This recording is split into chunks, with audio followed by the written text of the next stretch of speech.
Hello, everyone, and welcome back. As always, I'm your girl, Candy Washington. And before we dive into today's episode, which is breaking down season 13 of The Real Housewives of Beverly Hills, talking about last night's episode, which was It's Not About the Pants. Sounds a lot like It's Not About the Pasta. But anyway, before we dive in, go ahead and like, subscribe, and share. And I want to quickly say hello to everyone. Hi, Barbara. Hi, Foxy. Hello, my candy canes. As you come into the room, be sure to drop your questions or comments, where you're listening from, and your candy canes. So with that, let's go. Hey, proud Texas lady. What is up, sweetheart? Welcome. All right, you guys, let's dive in. Okay, so I felt that the episode, it was such a bummer because it started out so good.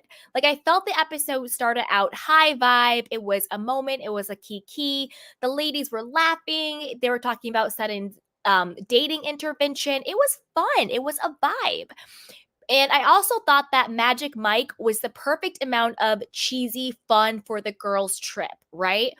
I didn't think it was over top. I didn't think it was too sexual. I thought it was what it is. You're in Vegas, it's Magic Mike, you're having fun, it's a girls' trip, it's not that deep, it's not that serious. Everything is choreographed and consented and consensual. So, you know what I'm saying? Like, I thought it was going to be such a vibe. But let's talk about the meltdown. So, this is what I think the core issue and disconnect that happened with Sutton and the rest of the girls at the meltdown.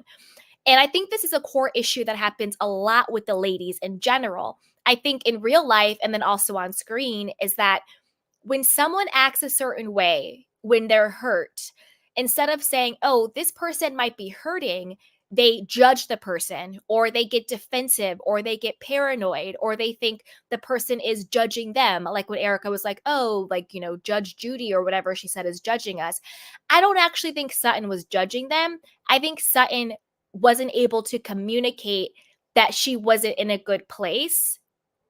And instead of communicating in a healthy way, she projected her pain or hurt onto other things. And I'll explain that more when we get to Sutton's slide of what I think is really going on here. But I think the main disconnect is that all of the ladies judged Sutton, and I think that Sutton did not communicate in an effective way how she was really feeling, if that makes sense. But most likely because she was judged first by Kyle, who I think is just ugh. Like, I can't stand Kyle. Like, I really can't.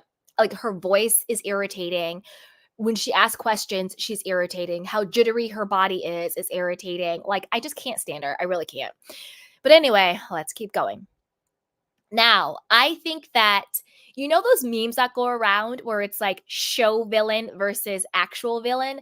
I think the show villain is Sutton, but I think the real villain is Dorit. I don't use this word normally.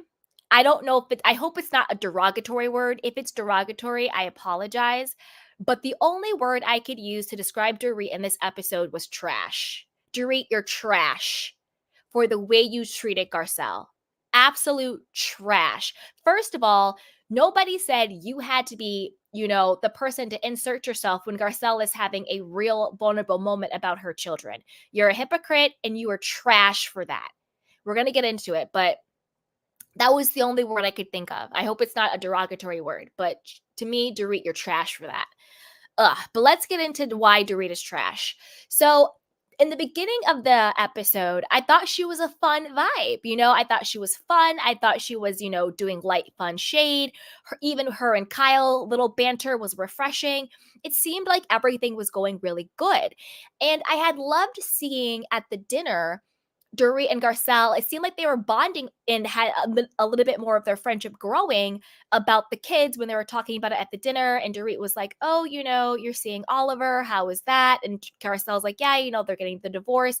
And, Dorit did genuinely seem interested and that she did care. But this is where Dorit became trash for me. And she was dead, dead wrong. So when Garcelle opens up the next morning about saying, "Hey, listen, I just wanted to be honest with you guys. I felt that I was being, fake, that I was like opening up about my children. But to be honest with you, I still don't feel safe and I still don't really trust sharing that part of my life with this group as a whole. Now, Garcelle did it correctly. She said the group. She did not single any person out. But when I tell you a hit dog will holler, Dorit was howling. Because why did she feel the need to perk up and personalize it and get defensive and turn it around like she was somehow the victim and how she's so hurt about the situation? Garcelle never said, Dorit, I don't feel comfortable or trust you. Garcelle did it right. She said the whole group. She didn't say, I feel comfortable with Sutton and Crystal, but I don't feel comfortable with Erica and Kyle. Like, she did it right. She was just like, okay, in this group setting, it doesn't make me feel comfortable. But because Dorit knew she was shady as hell last season about the children, she felt guilty. And instead of saying, you know what, you're right, I did not personally laugh about your child, but I didn't check my husband when he was making jokes and laughing about it. I didn't check Kyle and Mauricio when they were laughing about it. I didn't check Erica when she actually did it in like a real meaningful way. Dorit just sort of sat there looking like a freaking deer in headlights. She didn't really do anything. And so instead of saying, I didn't do it, but I was complicit in it. And as a mother, I understand that that still hurts you and your children. And let's work on rebuilding the trust. Instead, ding dong, trash Dorit wants to turn it around like Garcelle is being ridiculous and over the top. You know what's ridiculous and over the top, Dorit? You claiming that you still have PTSD over a year after your fake robberies and then having another fake $10,000 cash robbery that we all know is a damn lie. You said you took out $10,000 in cash, so it would be flagged because anything under that wouldn't be. So then you could go do an insurance claim to get that cash back. We're not stupid. We know how your scam is working, okay? We know how your scam is working. So Garcelle doesn't get the grace to say, hey, this hurt my child. Jax is still dealing with this. We saw in the last 2 episodes, she was still dealing with Jax being, hurt and standoffish and talking about her parenting and how he was affected and needing attention, but not wanting to admit that he did. Like, she was struggling with her motherhood and her child. And you, Ding Dong Dorit, want to harp on your fake PTSD when you knew, in my personal opinion, that your husband was going to fake a robbery so you guys could get out of all the debt you have, and your PTSD is fake, and you're still doing scams. So you expect us to give you grace and understanding for something that happened over a year ago that you and your husband planned to happen and that you're faking PTSD about. So you still get to be hurt by that, right?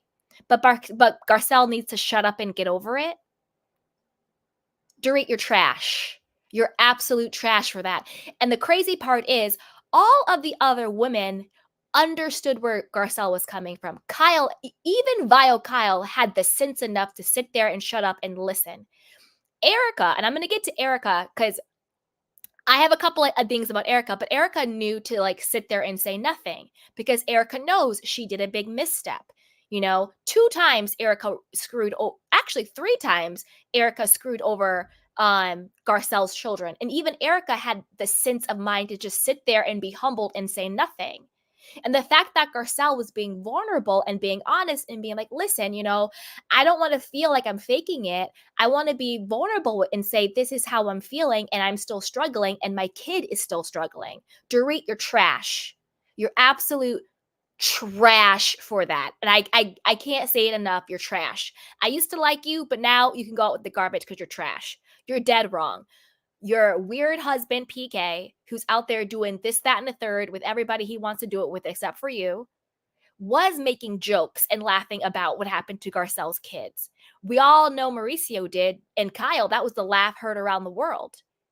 You may not have joined in a big way, but you did smirk, you did laugh, and you didn't correct anything. You were complicit in it. Girl, bye. You're trash. You're trash for that. 100%. And shout out to Garcelle because she handled it correctly. She came to the group as a whole. She did not single any person out. And she was actually being honest because it's easier to fake it and then say something in your confessional. It's easier to fake it and then say something behind the girl's back. But Garcelle was a whole woman, and she was honest, and she addressed the group as a whole, the way you should. And you had the audacity to try and turn it around on her. You're trash for that. Trash. All right, let's keep going. Mm-mm. All right, let's move on to Sutton, our sweet girl Sutton. This is what I think is going on with her. And now her storyline about wanting to prove something to her ex is making a whole lot more sense. Because if you guys have been with me and you watched our other episodes, I was so confused. I was like, Sutton, what are you talking about? You want to go make your own money and you want to go, prove something to your ex, your worthiness. I was like, you've been divorced for 7 years. He's moved on and remarried. You get $300,000 or $350,000, whatever the hell it is, a month in alimony. Like, you're set for life. What are you talking about? You want to now be strong enough and prove yourself to your ex-husband. To me, it didn't make any sense. And it also didn't make any sense because why are we hearing about this now? Usually when people are still hung up on an ex or they feel like, oh, my ex doesn't respect me or it's contentious, you hear about that all the time from day one. You know, the people who you don't even know that well, but they always tell you the ex story. They always talk about their ex. They're all the time, the breakup story. And you're like, girl, you're still in it. He's moved on. It's been a decade. He's moved across the country. He has a whole wife and 5 kids. And you're still talking to me, a stranger, about your ex. You know that? You know when people are still in it. And I was like, why is she now talking about this? But now it makes more sense. And I'm going to tell you why. I think Sutton is lonely. That's what I think is going on with Sutton. I think she's lonely. And I think that's why she's talking about the ex, because it's not that she truly wants to prove anything to her ex. It's not that she's still into the ex. It's that she's just lonely. And I think sometimes when you get lonely, you reminisce about the past and you think about what could be different, or why didn't he love me enough? Why didn't he stay with me? How did I lose myself in that relationship, right? And so I feel like she's lonely. And that's making the whole storyline about proving her worth to her ex make a lot more sense. And I think she's really lonely and I think she's really hurting. And I think that when Garcelle, and I think Garcelle didn't mean anything by it. I think Garcelle was just having fun and being a vibe, and they were kikiing back and forth. Garcelle was like, you don't get a second date. And she's like, well, let's get Garcelle a first date. Like, it was a total vibe, right? They're friends. They are friends. And chasing Kyle around the room with the phone, that was just so much fun. The beginning of the episode was such a vibe. But this is what I think it is. Even though Garcelle is saying that and the girls are kind of poking fun in jest, it still can hurt when you do feel lonely, when you do feel like, well, what is it about me that's not lovable? Why are all of these men not choosing me? Why does everyone leave? Why can't I get the second date? What's wrong with me that no one stays? And I get that that's not true. She is so lovable and she is so worthy and she is more than enough and she's freaking amazing. But I think as a human being, and especially as women, we can feel less than and we can feel insecure and we can feel unlovable. No matter how much money you have in this world, you want someone to love you. And so I think that's what Sutton is going through, because she talked about how, going to the matchmaker was desperate and all of that stuff. And I think that Sutton was really excited. I think she was excited to go to Magic Mike. She had all the ones, she was ready. You know what I mean? She put the pants on. I think she was really excited and she really wanted to just, feel the entire experience. But I think the whole Garcelle dating intervention and everyone sort of saying well, this is why no one stays. This is why it's not working. Even though they were meaning it in a fun way, I don't think Garcelle meant to hurt her. I think it did hurt. And I think that's why when they came back from the breakfast, she was going off on Avi, not because she was mad at Avi, but because she was hurt. And when you're hurt, sometimes you just want to put your hurt somewhere. And then she was still hurt, but she wanted to have a vibe at Magic Mike. But then when she got there, like she wasn't picked. Crystal was picked because it was her birthday. Erica was picked because it was like her friend's show. And then the guy comes and he's sort of like dancing on Garcelle, and he says to Garcelle, "You're so amazing." And then Kyle gets picked and she's not picked. And I think it was more of a culmination of Sutton really feeling lonely. I think the girls jabbing her hurt a lot. And I think that she was excited and she wanted to have fun. And then when she was like the one girl left out in that fun, I think it's hard in those moments to say, well, how can I articulate these feelings in an emotionally intelligent way? Which she tried to do in the Sprinter van later on, right? She tried to. She was like, I want to explain what's going on with you guys before it blows up. But Vile Kyle had to get in the mix and called her a B, which I thought was out of control. And then she's like, oh, it's because you're the pants on and you didn't get picked. Like, Kyle, shut up. You're having a whole entire midlife crisis. You lost your damn mind. You're having a mental breakdown. You look skinny as hell. You look whack in the face. You have an Ozempic face. You're going through a separation or divorce or whatever the hell you want to call it with your husband who cheats on you every single day with anybody who will let him. Shut up, Kyle. Worry about your own house and leave Sutton alone. You were hella disrespectful calling her out of her name. And then you got in your feelings when she turned around and called you it. Oh, don't say that to me. Well, you called her that first. Everything is on tape. Roll back the footage. Kyle called Sutton a B first. So don't dish it out if you can't take it, Kyle. Shut up, Kyle. Go do some push-ups in the corner, okay? Like Brandy says, nobody wants you. You were dead wrong. Garcelle was trying to figure out what the real problem was. But like Kyle does, she's like, oh, she's upset because of, pants. And then goes and relays that to Erica. And then Erica's like, oh, she's judging because Erica, I think, in my personal opinion, feels very intimidated by Sutton. I do. Even though they fought, I think it's coming from a place of Erica being intimidated by her. Sutton does have the money. Sutton does have a certain, Southern way about her, And so I think that when somebody says, oh, you're judging me out the gate, it's because they feel like they are judgeable, that there is some type of insecurity there, that there is some type of intimidation there, right? Because if your default is you're judging me, then you've already put me on a pedestal higher than you to be judged, right? So I think a lot of that and a lot of what happened with all of that, they didn't get the full story of what was going on. So I am 100% Team Sutton. I think that she could have handled it differently, of course. But I think when you're hurt, when you're lonely, when you're triggered, a lot of times we do project onto things that we're not actually hurt about or we're not actually angry about. Like, I don't really think Sutton in reality was offended at all. I think she was hurting.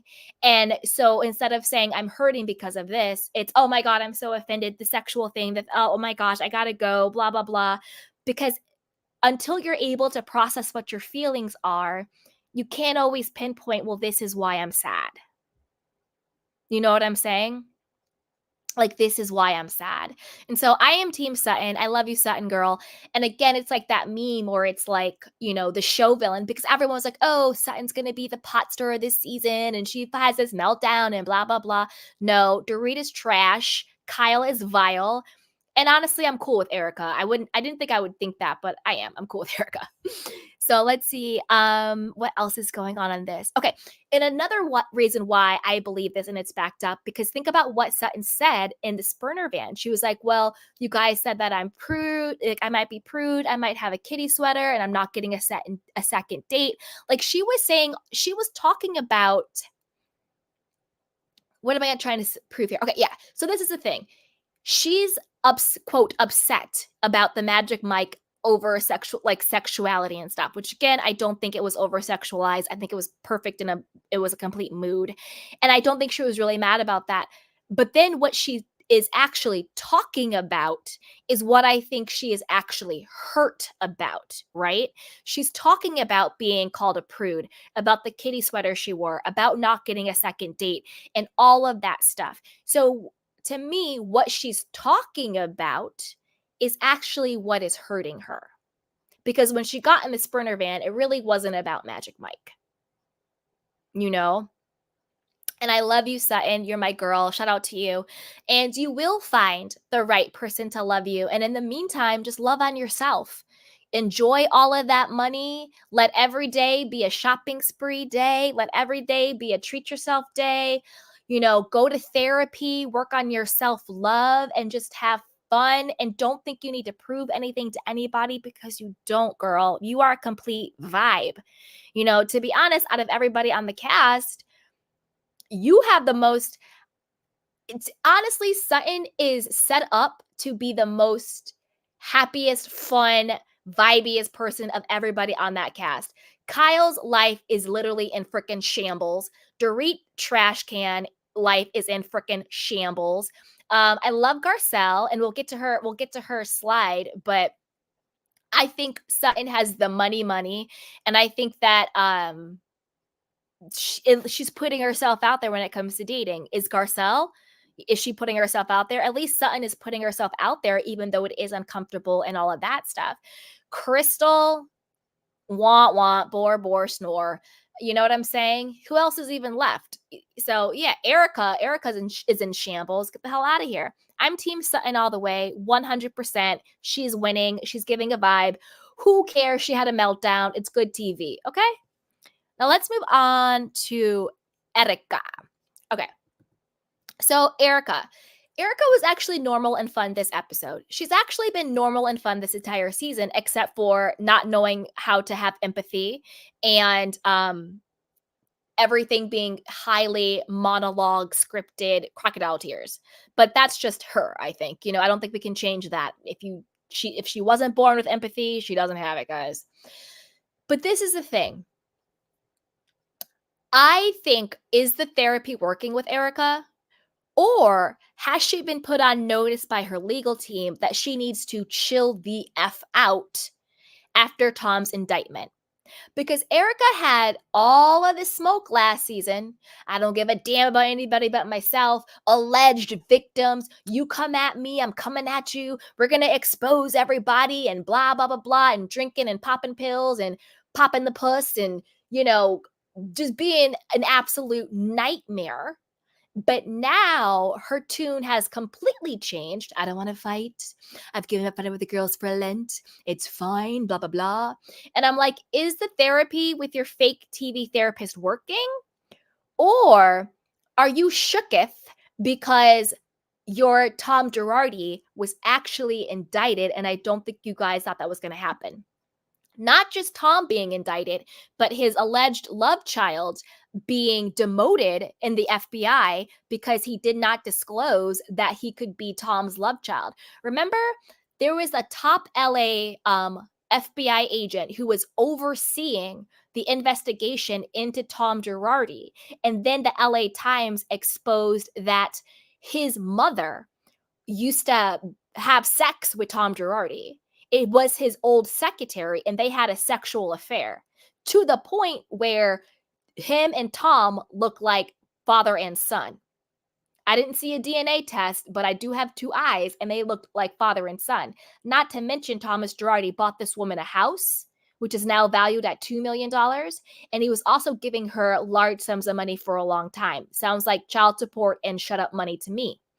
Also, this same exact FBI agent or whatever he's called, efficient, whatever, FBI person, he transferred. He was in a different state. He was in like Florida or Mississippi or Georgia. He was somewhere, and he transferred back to the LA office to oversee this. To me, that sounds like a cover-up. Why are you transferring from your wife or your husband or your children, who, I don't know, whoever you have in your life, to California to oversee a case that you clearly have a conflict of interest in? You moved to LA to live with your mother in a house that Thomas Girardi bought, and Thomas Girardi is the subject of your investigation. How in the hell are you allowed to oversee that? But that got the LA Times, shout out to the LA Times, exposed that, and so he recused himself. My question is, how in the hell did he get that position in the first place? Did the FBI not have due diligence, particularly with such a high-profile person? They don't have due diligence? Anybody who even touches his case should have a thorough background check. But you're going to let his love child oversee it? The corruption is real. It's either incompetence or it's complicity in the corruption. It's one of the two. How did he get that job in the first place? But he was exposed for that. And then also Erica was like lying to the press and the media, doing fake news about the earrings and saying she's winning in court and all that stuff, when it turns out that wasn't true. She was paying bloggers and content creators and leaking fake news to make everything look like it was going in her way, and it really wasn't. Page 6 did a whole expose on that. And I did a video on it too, so go watch it. So, and then also don't forget Thomas Girardi's son, either son or son-in-law, one of the two or both of them.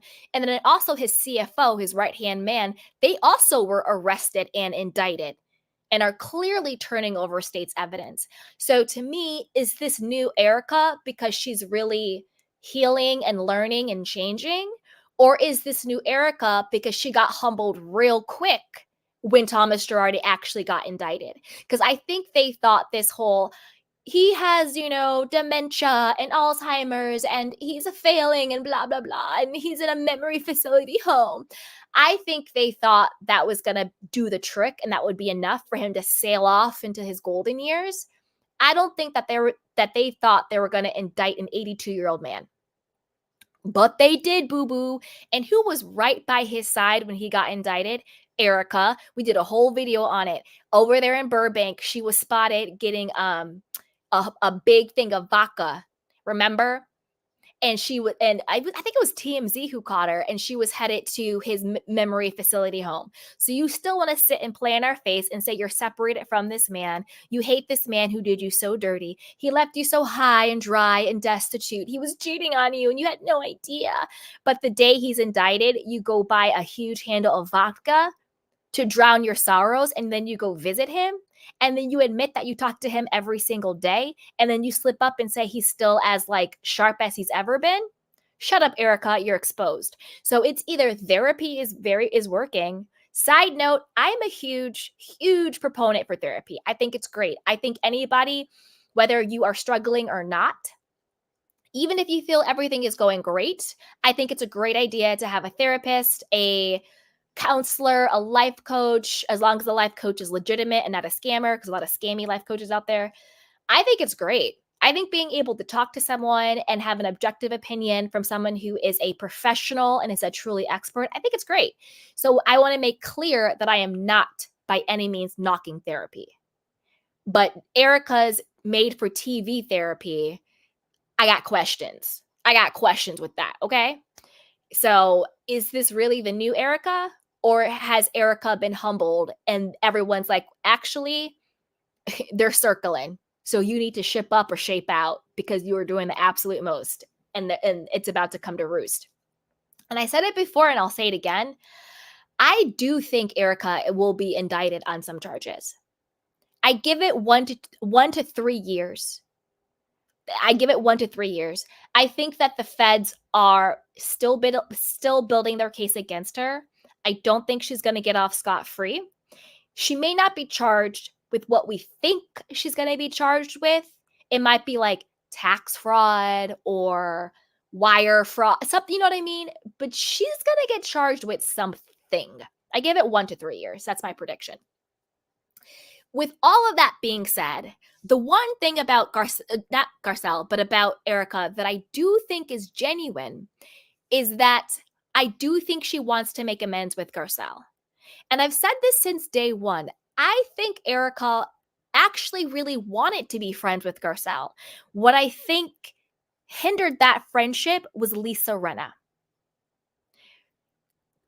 Erica and Lisa Rinna and the Faux Fox 5 and Ding Dongs and all of those vile people were too deep in cahoots that I don't think Erica really had the chance to become friends with Garcelle. This might be an unpopular opinion, but I think Erica really does like Garcelle. I think she thinks she's cool. I think she thinks she's beautiful and she's a moment and she could read and she can shade and she has the fashions. I think she really likes her. But I think what tanked that friendship was Lisa Rinna. There was just no way Lisa was going to let her little pet Erica become friends with Garcelle. And then obviously we saw last season with Erica going so hard against Garcelle and disrespecting her children and all of that. I'm not condoning that. I'm not saying she didn't do it. She did, and it was awful and horrible.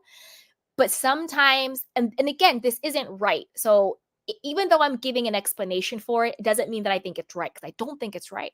But sometimes when you like someone, either romantically or even just as a friend, and they kind of pay you dust, you kind of go after them in a negative way, because it's almost like any attention is better than no attention. And so I think Erica was so in her feelings that Garcelle was really paying Erica dust. She kept going after her because she wanted her attention. She's kept poking and all of that stuff. It's not right, but sometimes we do that. And I do think that Erica, even though she lacks empathy in her own words, I do think she understands that what she did to Garcelle and her sons was dead ass wrong. And I do think she feels some form of remorse. I do. Because you could see it on her face when Garcelle brought up about not trusting the group and about how she was struggling in her motherhood and her children were still suffering. You could see it on Erica's face that she did feel guilt and she did feel remorse. Now, I'm not saying that I'm Team Erica. I'm not. I'm not absolving her of all the shady shit she's ever done. I'm not. But I do have to be honest with how I feel. And I do feel that Erica felt maybe embarrassed, maybe guilty, maybe remorseful about everything she did to Garcelle. I do. I do think she had some sort of like come to Jesus moment, right? Okay. Now let's move on to our homegirl, Garcelle. Okay. Now Garcelle is a vibe. She's fun. She's great. But she was being kind of messy bringing up Sutton's dating life. Do you know what I mean? Like, I think this, and I don't think she meant it in a mean way. I don't think she had any ill intention. But I think as Sutton, when you are the brunt of the whole girls gaggling about why you can't keep a man, that's hurtful. That's hurtful. You know what I mean? I do think that's hurtful. And Garcelle was being kind of messy. And quiet as it's kept, Garcelle kind of plays Sutton a lot. You know what I mean? She really does kind of play her a lot. She does these little low-key jabs when it comes to Sutton, but I also think that's like the type of friendship they have, right? Now, I would like to see Garcelle date. Or, I don't think this is true, but it did pop in my head, so I just wanted to share it. Do we think Garcelle is pulling an Uba? Do we think Garcelle is pulling a Jenna Lyons, where she plays single on the show, but behind the scenes she actually has a secret boyfriend? Because where, like, you know what I'm saying? Like, where is Garcelle's dating life? Where are the men she's saying? Is she just not dating anybody? Is she just happy single? She's very quiet. She's very coy about what's going on with in between her sheets, right? So I don't know. Maybe she has a secret, like a secret man that she doesn't want to talk about on camera. I don't know. Maybe she's pulling an Uba and a Gin and Lions. Who knows? You never know. But she seems a little bit too concerned about Sutton's dating life and not enough being transparent about her own dating life. So when people do that, I'm always like, well, why do you want me to pay attention to her so I don't pay attention to you? And like Sutton said, she was like, well, let's get you a first date, right? She's like, you're coming at me about not getting a second date. Like, what the hell are you doing? Like, why don't you have a first date? And I was like, you read her for filth, Sutton. You better go ahead. Right? And we did touch on this more, but I'll touch on it even more now that we're on Garcelle's slide. I do agree with her saying that she doesn't feel comfortable talking about her children with the ladies. Think about what happened to her child. Jax was trolled online. He got, racist comments and death threats. And, if you weren't half white, we'd have our foot on your neck and all that stuff. And they sent him nude photos of Garcelle from when she was in Playboy. Like, horrible things, horrendous things. And clearly her son is still struggling. He's made that abundantly clear. He needs more of her time. He needs more of her attention and all of that, right? So I get how she's being protective of her children still in this particular group.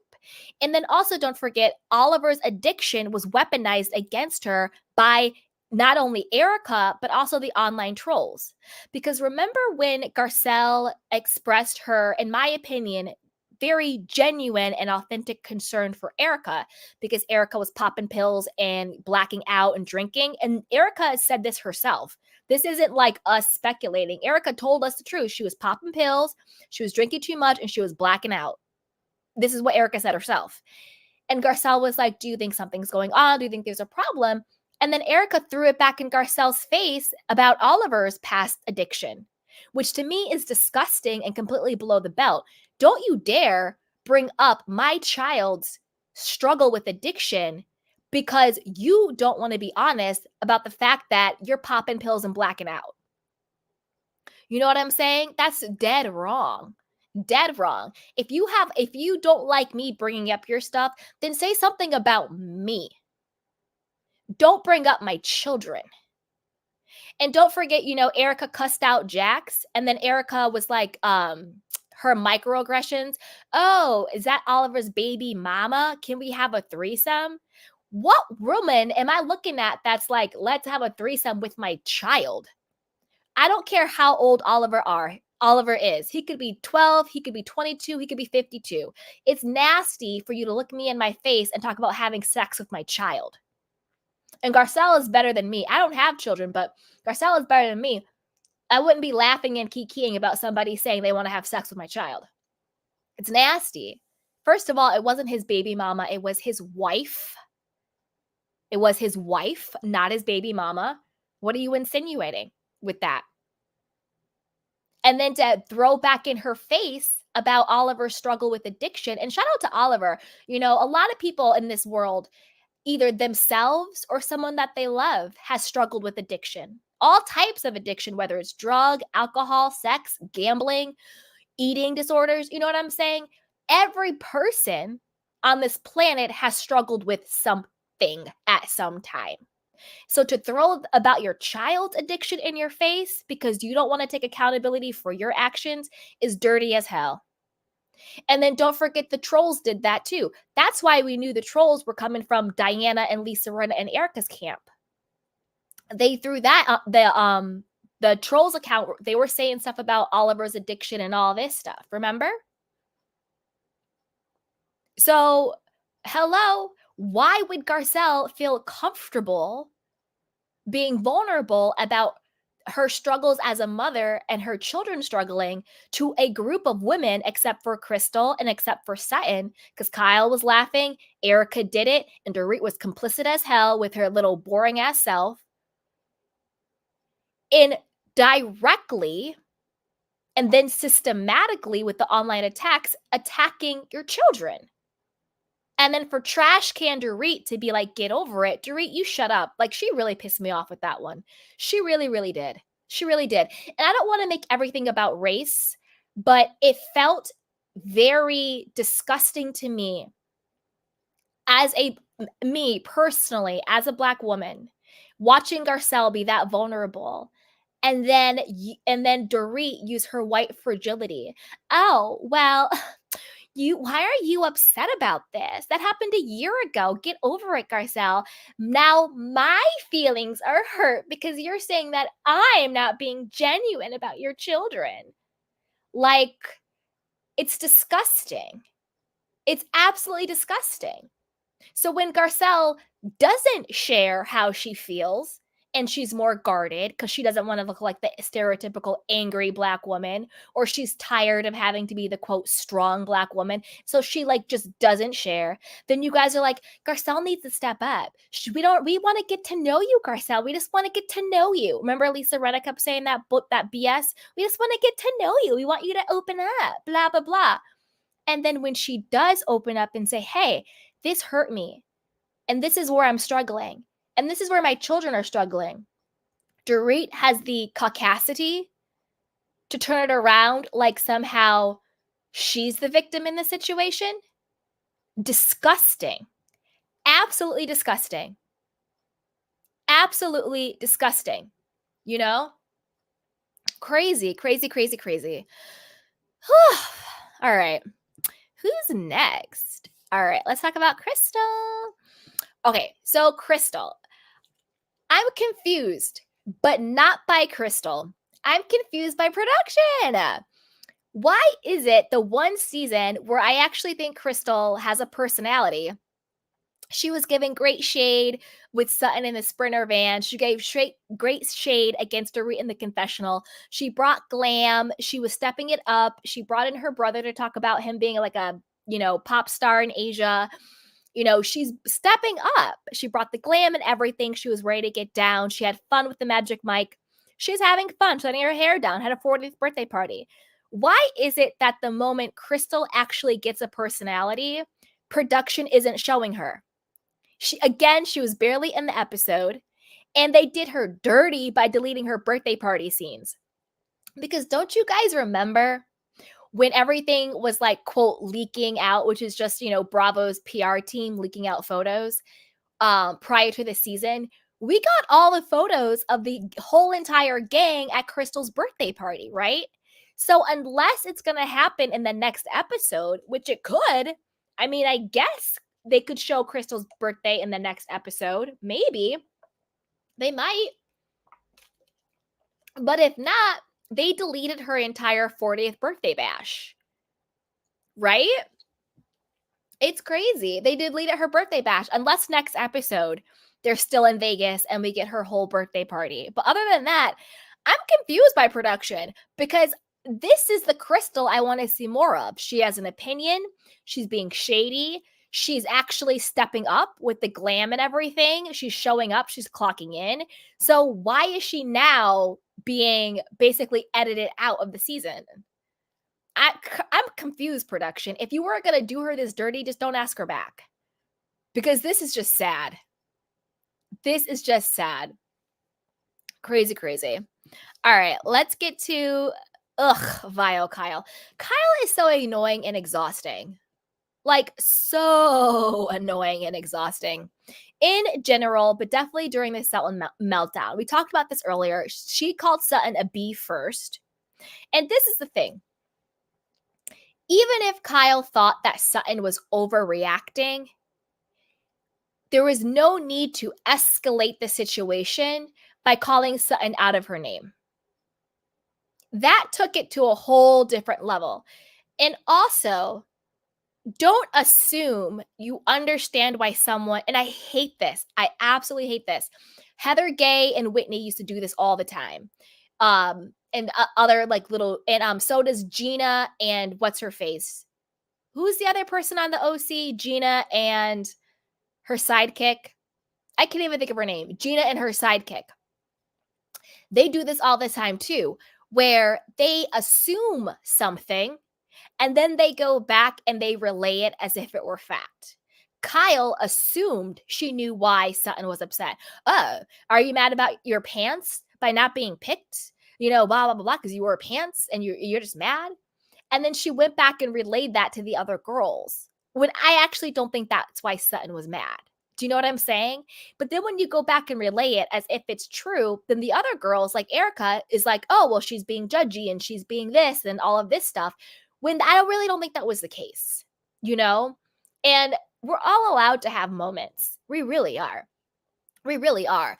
Kyle, I don't know what the hell is going on with her, but I just don't like her. Her voice is irritating to me. Her body twitches is irritating to me. Everything about Kyle is irritating to me. It really is. I do agree with her when she said that Sutton was embarrassed and then overcompensating. Well, yeah, duh. Of course she was embarrassed because she overreacted at Magic Mike because she was hurt from before. Not that she was judging anybody, not about the pants. It's because she was hurt and triggered, and so she overreacted, which is completely normal. And we all have to be honest. We've all done it. We've all have been in our feelings about something. Something triggers us and we pop off about something that isn't actually what we're hurting about. Very normal behavior. Kyle, of all people, should understand this. Every other scene, she has, quote, anxiety and is shaking and is crying for no freaking reason. Girl, bye. Ugh. And then her exercising in the morning. To me, that was very performative to be like, see, I'm not an Ozempic, you guys.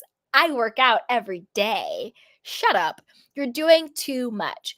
And then I agree with Trash Can Dorit that Kyle is living in extremes, but that's because Kyle is living in extremes because she's in crisis.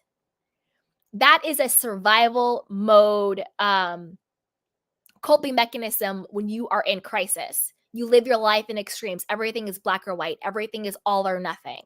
And so again, it just confirms what I have been saying literally for like 6 months now. Kyle is in deep crisis. And then she finally opened up about her friend's death at BravoCon. In that same clip where she said that she was going through a divorce, she didn't say Mauricio's name, but obviously Mauricio, she finally said that, yeah, dealing with, her friend succumbing to her mental illness, that changes a person and all of that stuff. So she's finally opening up about it and talking about it. She did address it at BravoCon. But again, we all over here with the candy canes, we already knew that. We already knew that was the core problem. And as much as I don't like Kyle, I do think it's really good, a really good sign in the grieving process and the healing process that she's now able to open up and talk about it and have the awareness of, okay, well, this is why I'm spiraling. This is why I'm, acting out. This is why I am doing all of this attention seeking stuff, is because I really am grieving the loss of my friend. So I think that's a really good sign that she's able to now talk about it, because grieving and healing, everybody has their own pace. To me, it was obvious 6 or 7 months ago, because we've been talking about this for a very long time. To me, it was very obvious that she was having a crisis because of what happened to her friend, and it kind of broke up her whole identity and her whole world and had her starting questioning everything. That's why she lost all the weight. That's why she got that tattoos. That's why she's faking a lesbian relationship with Morgan Wade. That's why she's pushing Mauricio away. That's why she's even more annoying and irritable than before. We knew this months and months and months ago. It was very obvious to me. But when you're in it, you don't always see it. So even though I don't like Kyle, I am happy for her that it does seem like she's further along on the healing journey and the awareness journey and the grieving journey. I don't think her and Mauricio will actually get divorced. I think that Kyle is going to continue her healing and grieving stuff. And I think that her and Mauricio are going to ultimately work it out, especially now that she's getting slapped in the face with really the potential of like actually losing him. Sure, he's been a cheater, but now it's like with Emma Slater and them holding hands and going to dinner, and she's talking about how much it hurts on Watch What Happens Live, and it hurts and blah blah blah blah blah everywhere. I think she's starting to have, I think she's coming back to, if that makes sense. And I think she's like, wait a minute, I wanted his attention. I just want him to pay attention to me. I wanted him to prioritize me. I wanted him to be there for me. That's why I've been acting out. But now, because he doesn't see it as, I want you to pay attention to me. He sees it as, you are pushing me away. Right? Like when you get in a fight with your boyfriend and you're like, leave me alone. I don't want you to talk to me. And the only thing you want him to do is to like text you like 100 times in a row so you feel good. But then he's like, well, fine, you're mad. And he doesn't. And that makes you even more mad because you're like, what the hell? Why are you not texting me? And he's like, well, you told me to leave you alone. And you're like, no, I don't want you to actually leave me alone. I want you to like send me flowers. That's what I think is going on here. You know what I mean?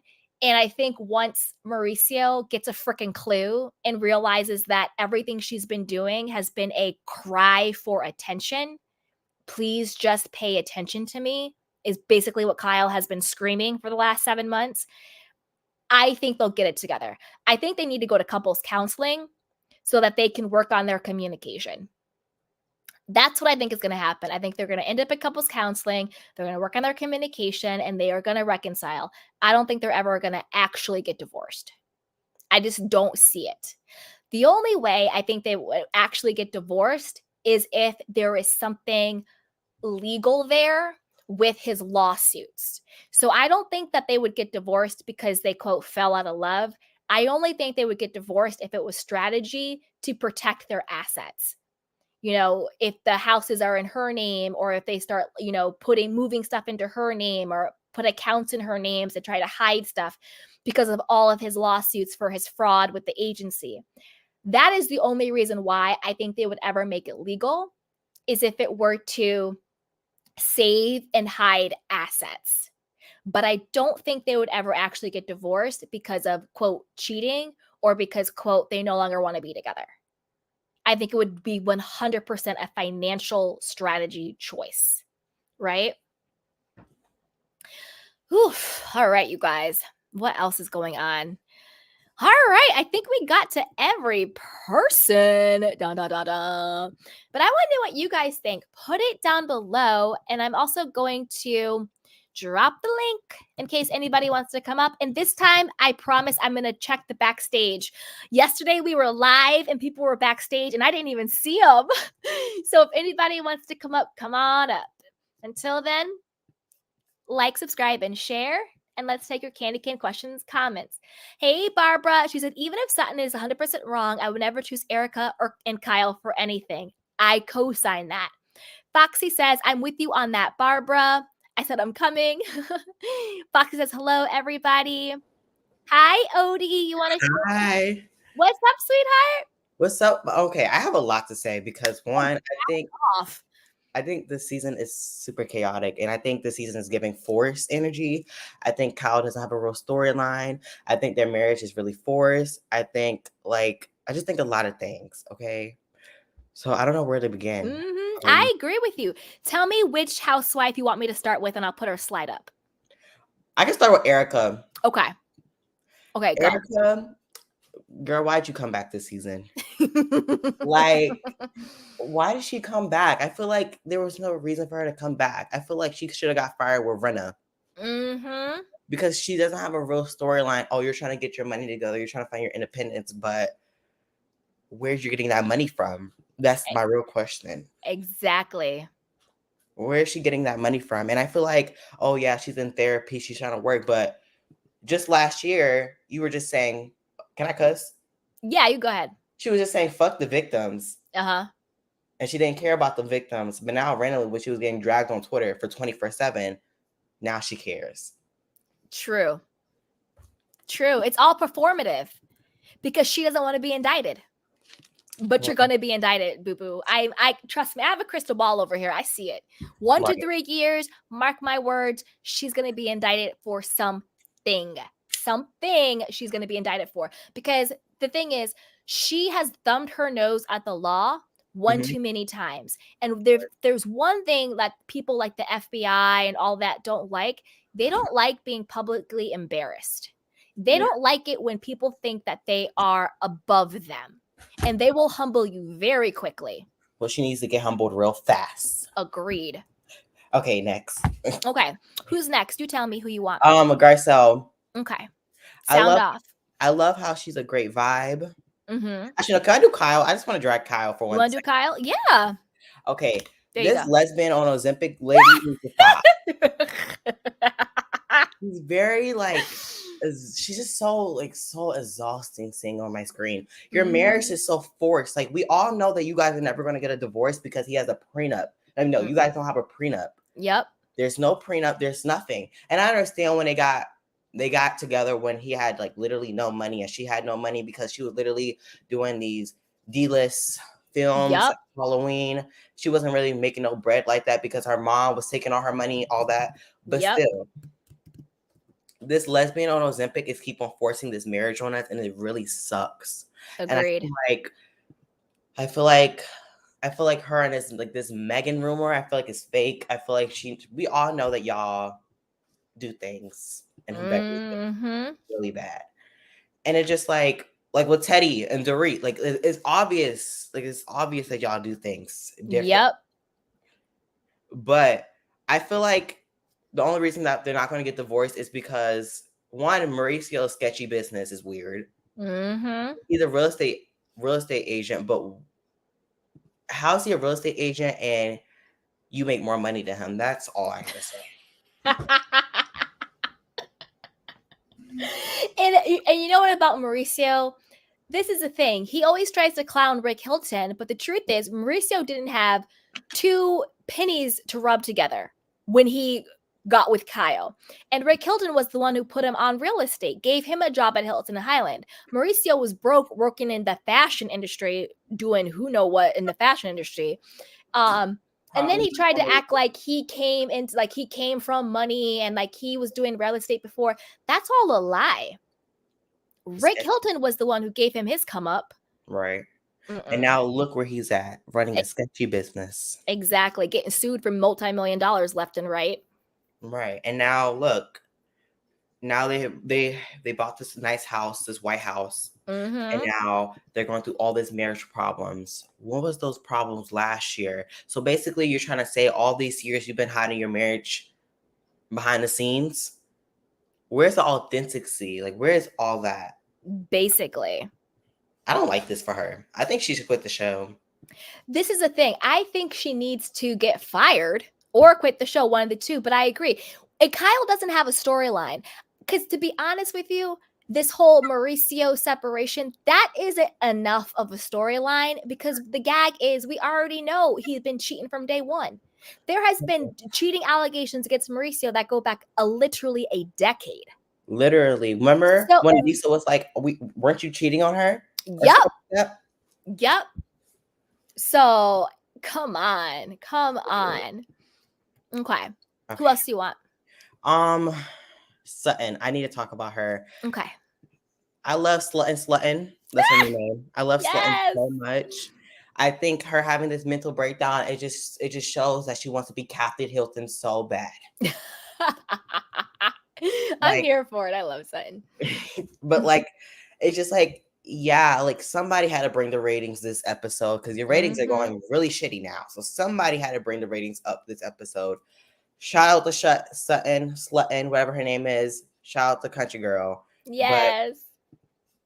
And I don't get how she's talking about how she's so lonely about her ex and all that. We get it. You're old. You're dried up. You're never going to find love ever again. You let that man ruin your mental health so bad. We get it. But now she's acting like a grandma wearing sweaters to the first date. I just give up on her. No, I think it's cute. I think it's her quirk. And I think the thing is, if you can show up as yourself, then you're going to meet the person who's going to love you for yourself. Right. And I think that Sutton, I think she's going through something right now. I think she's just lonely. But I put my money on Sutton. I think she's going to come out on top. I think she's going to find a really great guy.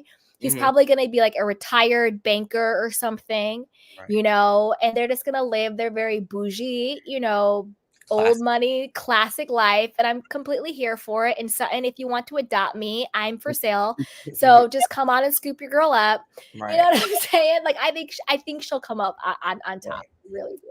I like how she's still using her ex-husband's money. I think that's smart.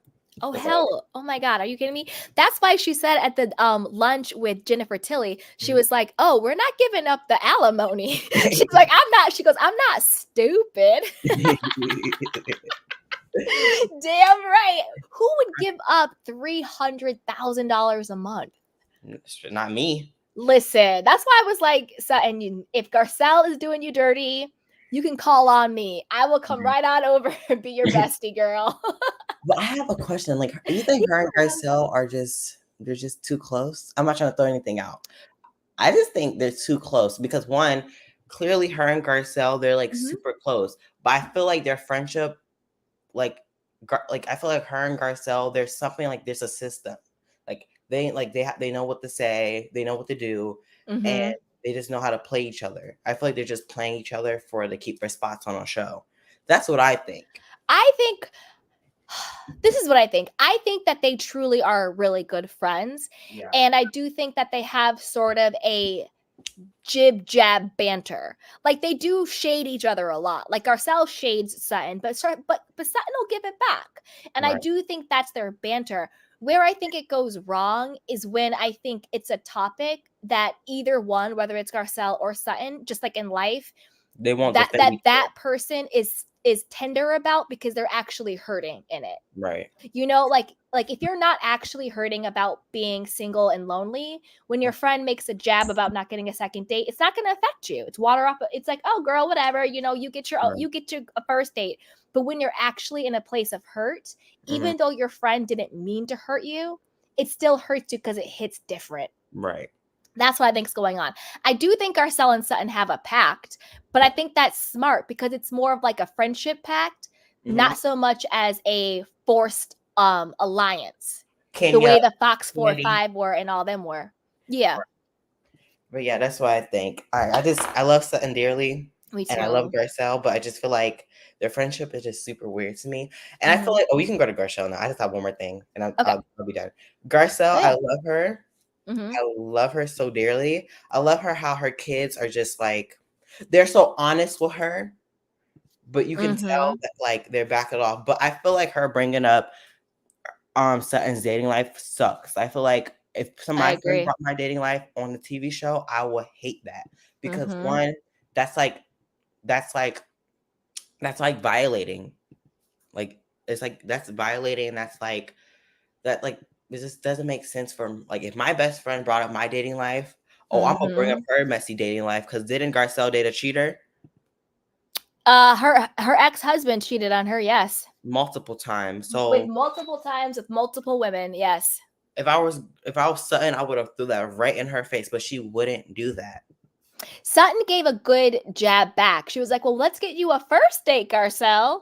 Because you know what I mean? So she gave a good jab back because she was like, wait a minute, you're trying to like out me in front of the group about not getting a second date when you don't even get a first one. Right.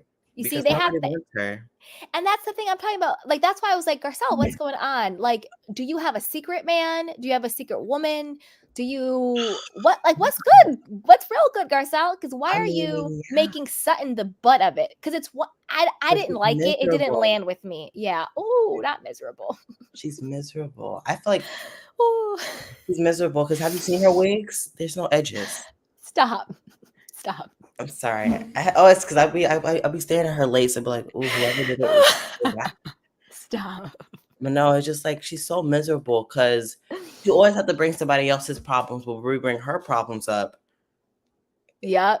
It's oh no, because remember she was dating that guy in season 10 or 11. Oh, Black Mike. Yeah. Yeah. What happened to Black Mike? It didn't work out apparently because she was so bitter. Yep. Yeah, but shout out to Garcelle though. I wish her, she's probably dating Jamie Foxx, somebody. Oh, not Jamie Foxx, the AI now. Isn't Jamie Foxx like an AI robot now? Right. Did you hear those conspiracy theories? Oh yeah, I did. After the hospital situation, yeah. Yeah. And he wouldn't show his eyes. Right. They're crazy. But they are. But I'm done dragging all of them. I just wanted to get a good read out because these Beverly Hills women, Miami's bringing all the heat, okay? Beverly Hills, they need to step it up. Yeah, we're doing Miami tomorrow, you guys. So be sure to catch up, and we're gonna do Miami tomorrow. I would love to be there for Miami because I actually love Miami. Like Miami's a really good franchise, and I'm glad that they brought it back and reboot it. And Atlanta, step your cookies. I can't do Atlanta anymore. No, it's just so fake and forced. Isn't Atlanta put on pause? Oh, Beverly Hills need to be put on pause and don't even press play no more. I don't get how it's just like I just don't get Beverly Hills. I feel like Beverly Hills it's not the glam. It's giving middle class woman. It's giving tired and dried. Right. It's getting very dry. Like there's no good juice. There's no good juju. And like that's the thing I was saying before about it, where it's like this season to me, it's like the old bitter Bettys. Literally. It's just the old bitter Bettys. Like everybody's situation is crumbling. Except for Crystal, but her marriage seems boring. But she's boring, and they're not even giving her any type of camera time. Because she's boring. Because she's boring. But everybody else, like, I don't really want to watch everybody get divorced and cheated on. And They should do a singing the Miami blues. reboot. They should just do a Miami reboot. They need to keep Mm-hmm. Kyle. I would say keep Erica because she got a whole spinoff or whatever. Yeah. Garcelle, Sutton, and then recast the rest of the cast. Mm-hmm. Because this is not giving what it's supposed to give. Like, I want to see young, fresh housewives. I want to see people who have real husbands. That part.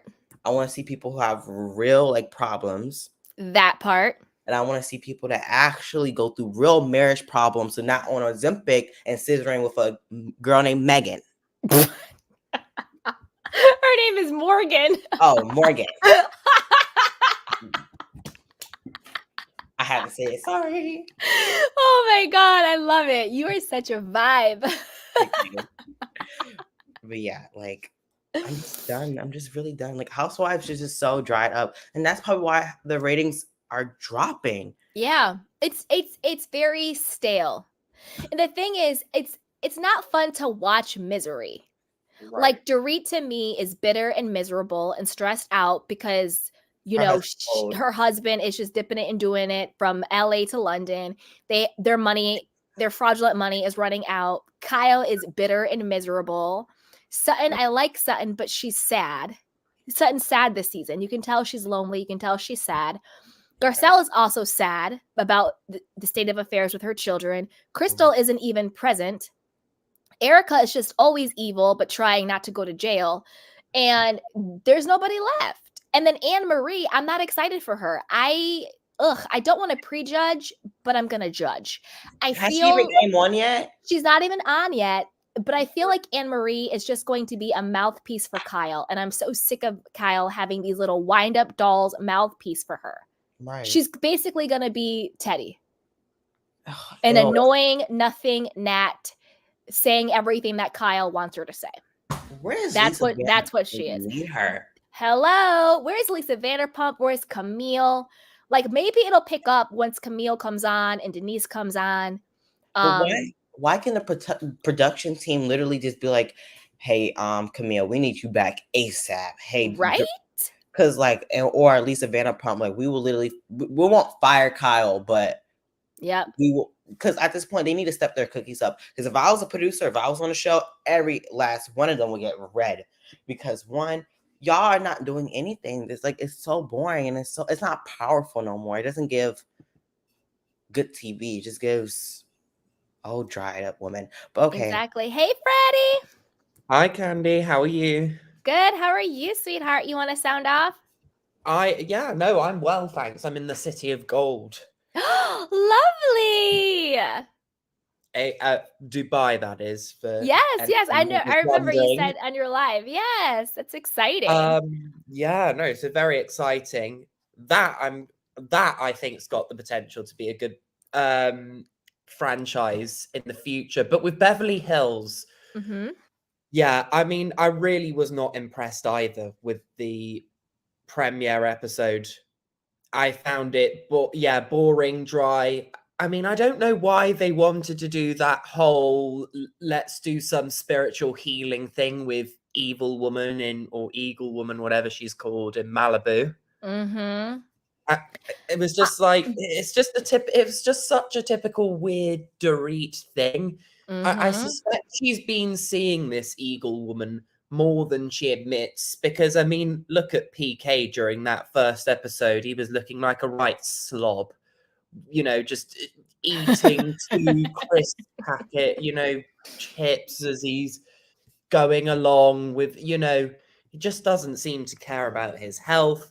And then, Kyle, I think she's just doing the typical Housewives default when they don't really have any content to talk about. Of, let's say I'm getting a divorce. I don't know. The thing is that with Kyle they don't have a prenup. Her and Mauricio don't have a prenup, supposedly. But I can't see. I think she knows that she wouldn't. I think she would worry, even if she did get divorced, she wouldn't still have the same lifestyle that Mauricio keeps her in. So that's why I'm like, would she actually get divorced? I'm just not No. sure. Unless I see her file for divorce, I don't believe it. I agree. I don't think that she would ever really get divorced from him unless the two of them together came together with some type of scheme to protect their assets, because he's constantly being sued for so much. And this time the lawsuit's different because I think it's the US government that's a part of the lawsuit. Because wasn't it the US government Yeah. who came to him to sell the dictator's son house? And so Yeah, they the didn't the just screw the over the 32 dictator. Malibu one that he Exactly. then somehow flipped a year later for $69.9 million. Yes, that one. Exactly. Yes, it was the US government that enlisted Mauricio to sell that house. Yep. And that's why this lawsuit is going to be very different from the other ones, because it's one thing for like another business person or a civilian to sue you. It's very different when you cross the US government.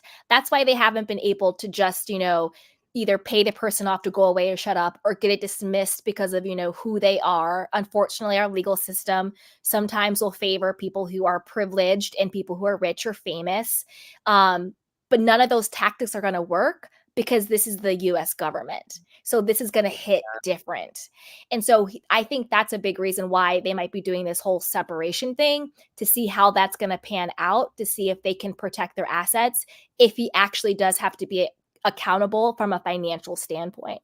And like the whole spiritual thing you're talking about, I agree with you. Ding dong Dorit, like, please shut up and sit down, you trash can.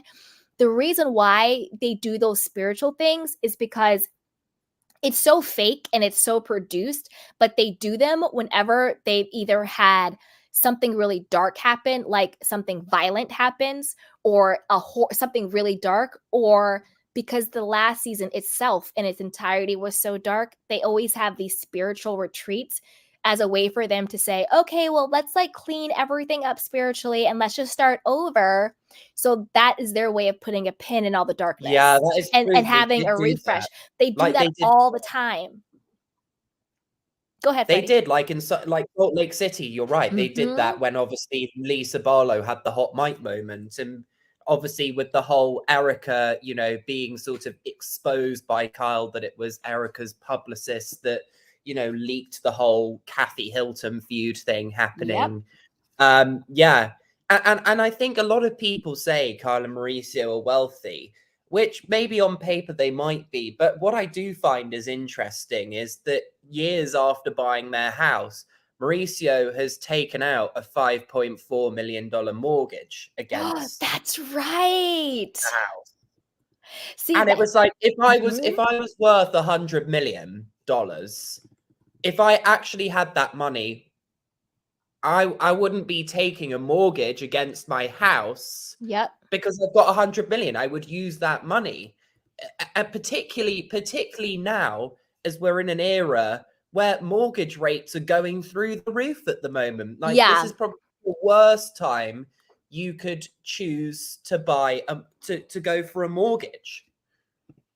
I agree. I think you make a really valid point where it's like some people may look rich, or maybe on paper they're rich, but they're actually like super cash poor, Yeah. because you never know about debts. You never know about schemes that they're doing. Like someone could pretend like they have, like, look at Thomas Girardi. You would have thought he had all of this money, and it turns out he was running a Ponzi scheme and was pretty much broke, except for the money he was stealing and doing all of that stuff. So, yeah, they may not be as rich as they claim to be. That's a very valid point. And I think, if he'd done it shortly after he'd bought the house, I would have gone, that makes sense, because they do that. I know I was reading somewhere that the reason that Adele did a mortgage on her Beverly Park house and that Mhm. J-Lo and Ben Affleck did it was like, it's like there's something to do with avoiding the LA taxes. But that only works as if you've bought them around the time you've bought them, whereas Kyle and Mauricio bought their house in 2017. So I'm not sure what's on it. I mean, maybe it is. Maybe it is either. My theory is two things. Either it's a way to avoid taxes, or Mhm. it's they don't have the money that they make out that they do, and that they've urgently need to get cash basically. I think they urgently needed to get cash. Because he works in real estate. He would know that would be a stupid move.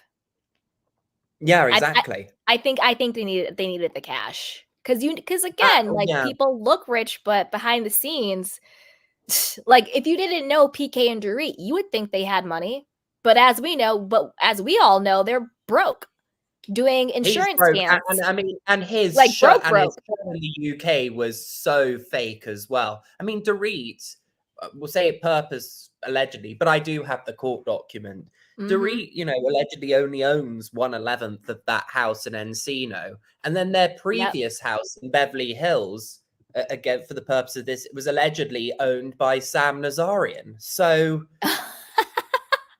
Sam. again, people might go, they live in a $6.5 million house, but it's not their money. It's not all their money. They don't own all of that house at the end of the day.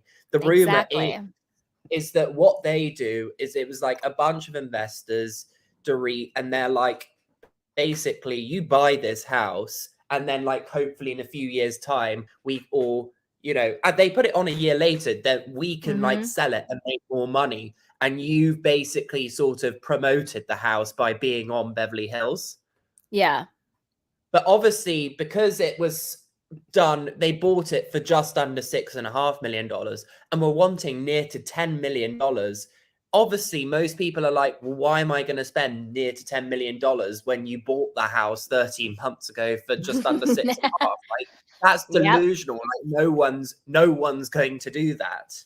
But I think clearly Dorit sort of thought, because of her sort of status of being a reality star on Beverly Hills, that someone would think that price is warranted. Yeah, I think the simplest answer is always like the right one. And I think if someone's making that move on their house when it's not an ideal time and clearly they work in real estate, then they just needed the cash. Yeah. Yeah. I think that's what it is. And like, who knows what's going on with them and their stuff. There might be other stuff coming out, because there's also not just the $35 million lawsuit against the agency with what he did with the dictator's son, but then they were slapped with another lawsuit from the ABC executive. Did you hear about that?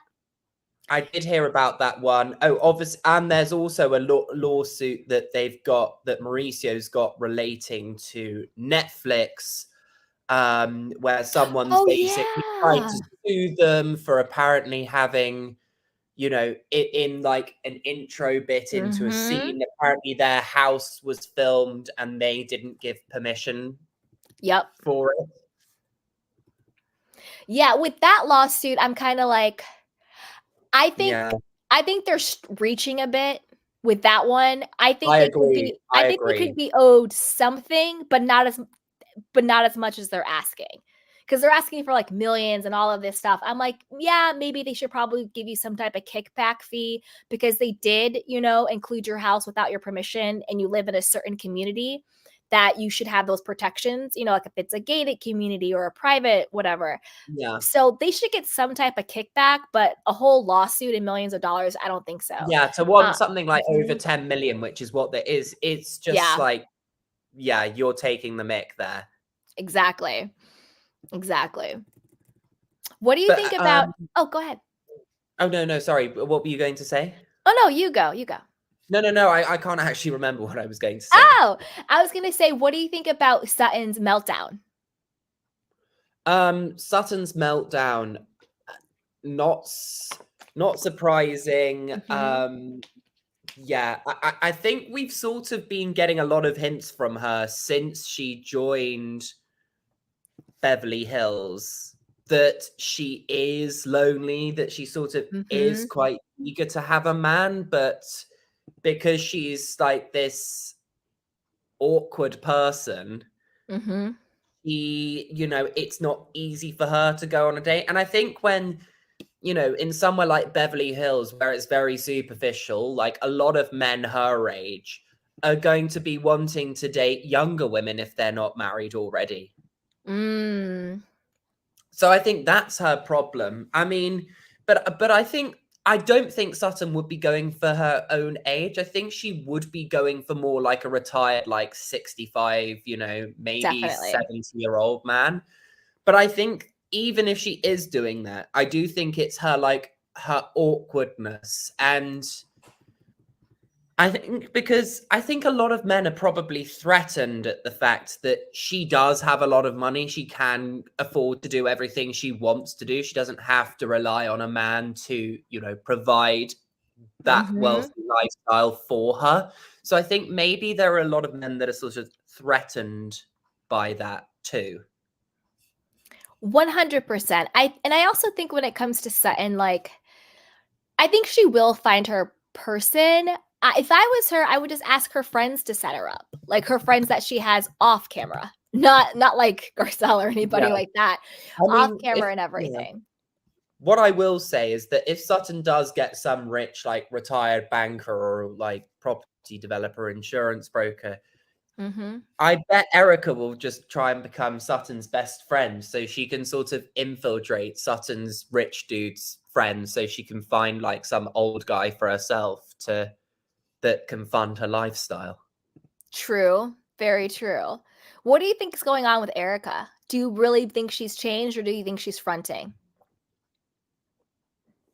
I think Erica's sort of realized how insensitive she's come across as. A lot of people want her off the show, obviously. Unless Erica's paying to have positive headlines, she's not getting positive headlines anywhere else.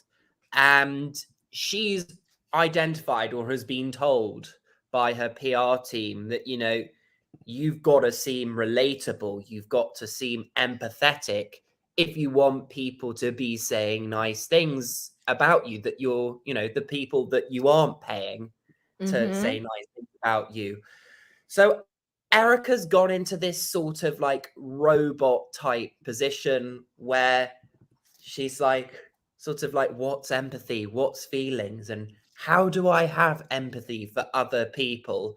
I think, the one thing I will give Erica is she's a very good actress. She's very good at acting like, I'm the scorned wife of Tom Girardi. I'm a victim in all of this. But at the end of the day, there's a lot of evidence in these lawsuits that are suggesting that Erica very much did know where this money was coming from. And then, with all the things with that designer who she like claimed like stole money off her, and allegedly like Tom got some FBI guy to like scare the designer person. Erica's not innocent in this at all. And no, she by trying to look empathetic is her way of trying to relate people and get some support on her side, because she knows, particularly just with her behavior in general, and particularly now with all the Gerard, the victims and everything, she needs as much support as she can get. And rather than fighting the public, she knows that she sort of is going to have to pander to them now. I agree. I think it's really self-perseverance for Erica, rather than a true innate coming to Jesus moment. I think she's doing everything she can to keep everything she can to sway the public and to not get indicted. Because I think when Tom Girardi's CFO and his son, or his son-in-law, whichever one it was, got arrested, and it was clear that they were going to turn state's evidence, and then when Tom actually got indicted, I think that's what really shook her. Because last year, I think she was still very arrogant and still really thought that her and Tom were going to get away with it. But I think once he got indicted, she got shook and was like, wait a minute, if they came for him, they can come for me. And I agree. I think her legal team primarily, and then secondarily her PR team, are like, listen, you got to clean this up or else you're going down too. And that's what I think her whole situation's about. Yeah.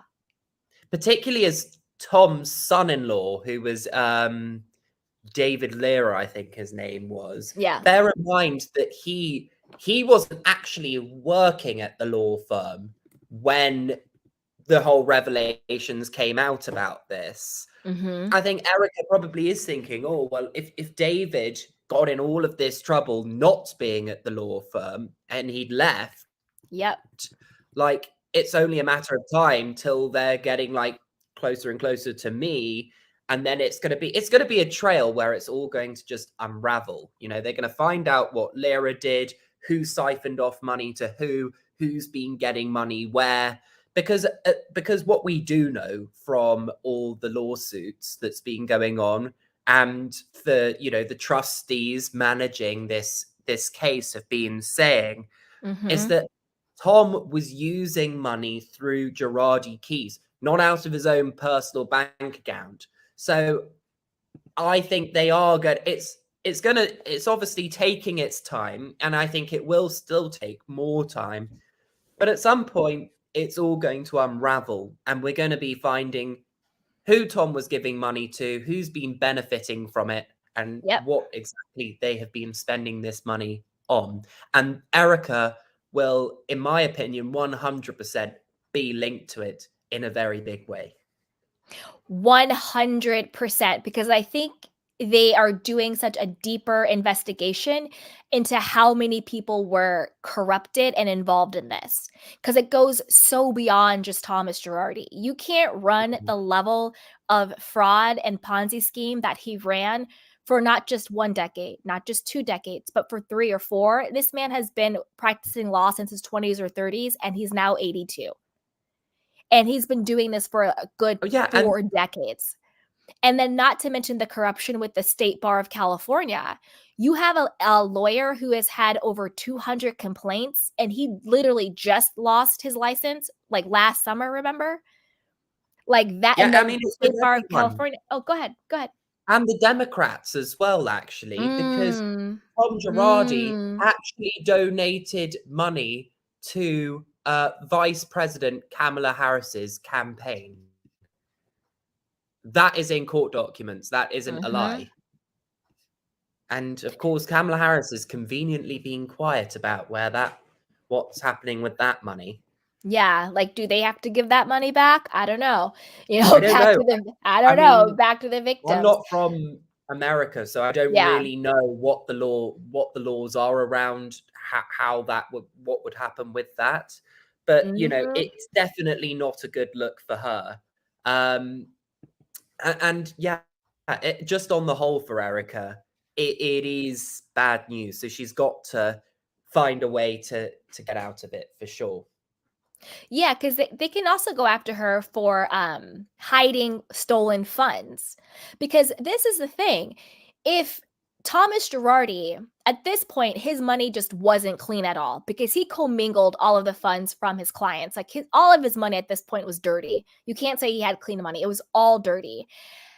And I'm sure she gets her little Bravo check, which I'm sure is like really big for like normal people.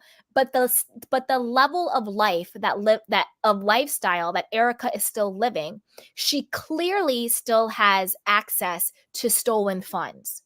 Like the Wells Fargo account that was in Florida, that guy, what was his name? Like Richard Wilkes or whatever his name was.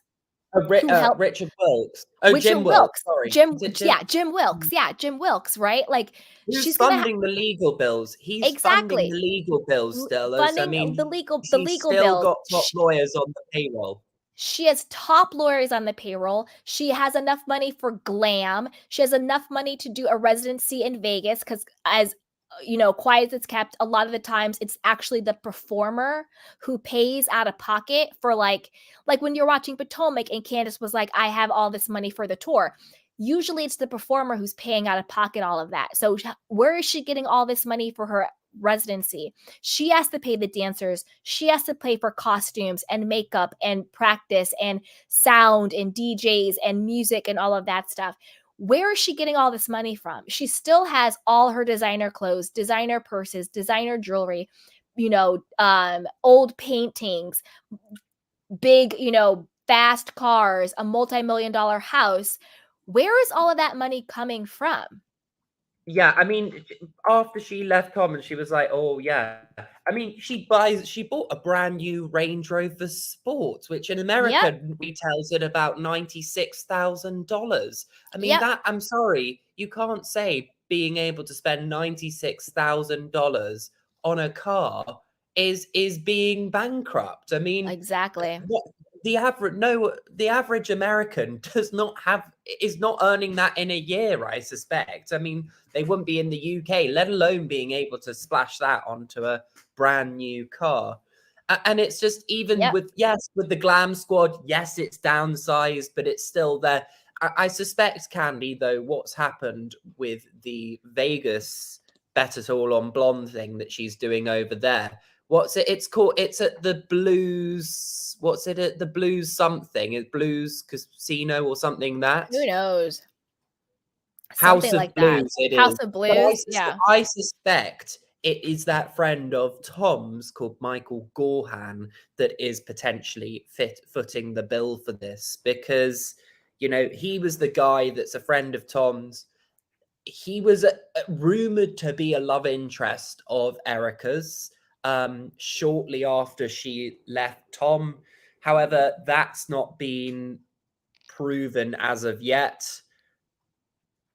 So But I don't know. I mean, someone's paid for that Bet It All on Blonde thing, I think. but this is but And this is, the okay. question is, I don't think Erica has the money, but she knows who has the bulk of this money and that's able to spend and buy things for her on her behalf. This is the thing. Like whether it's the guy you just mentioned or Jim or whoever like these, friends of Tom's are, to me it's very clear that Tom, even though he's evil, he's very, very smart. And I think that he put in all of these contingency plans. So the money that Erica is getting from his quote, friends is still Tom's money because I think this is what Tom did. He gave certain people in his circle that he trusted.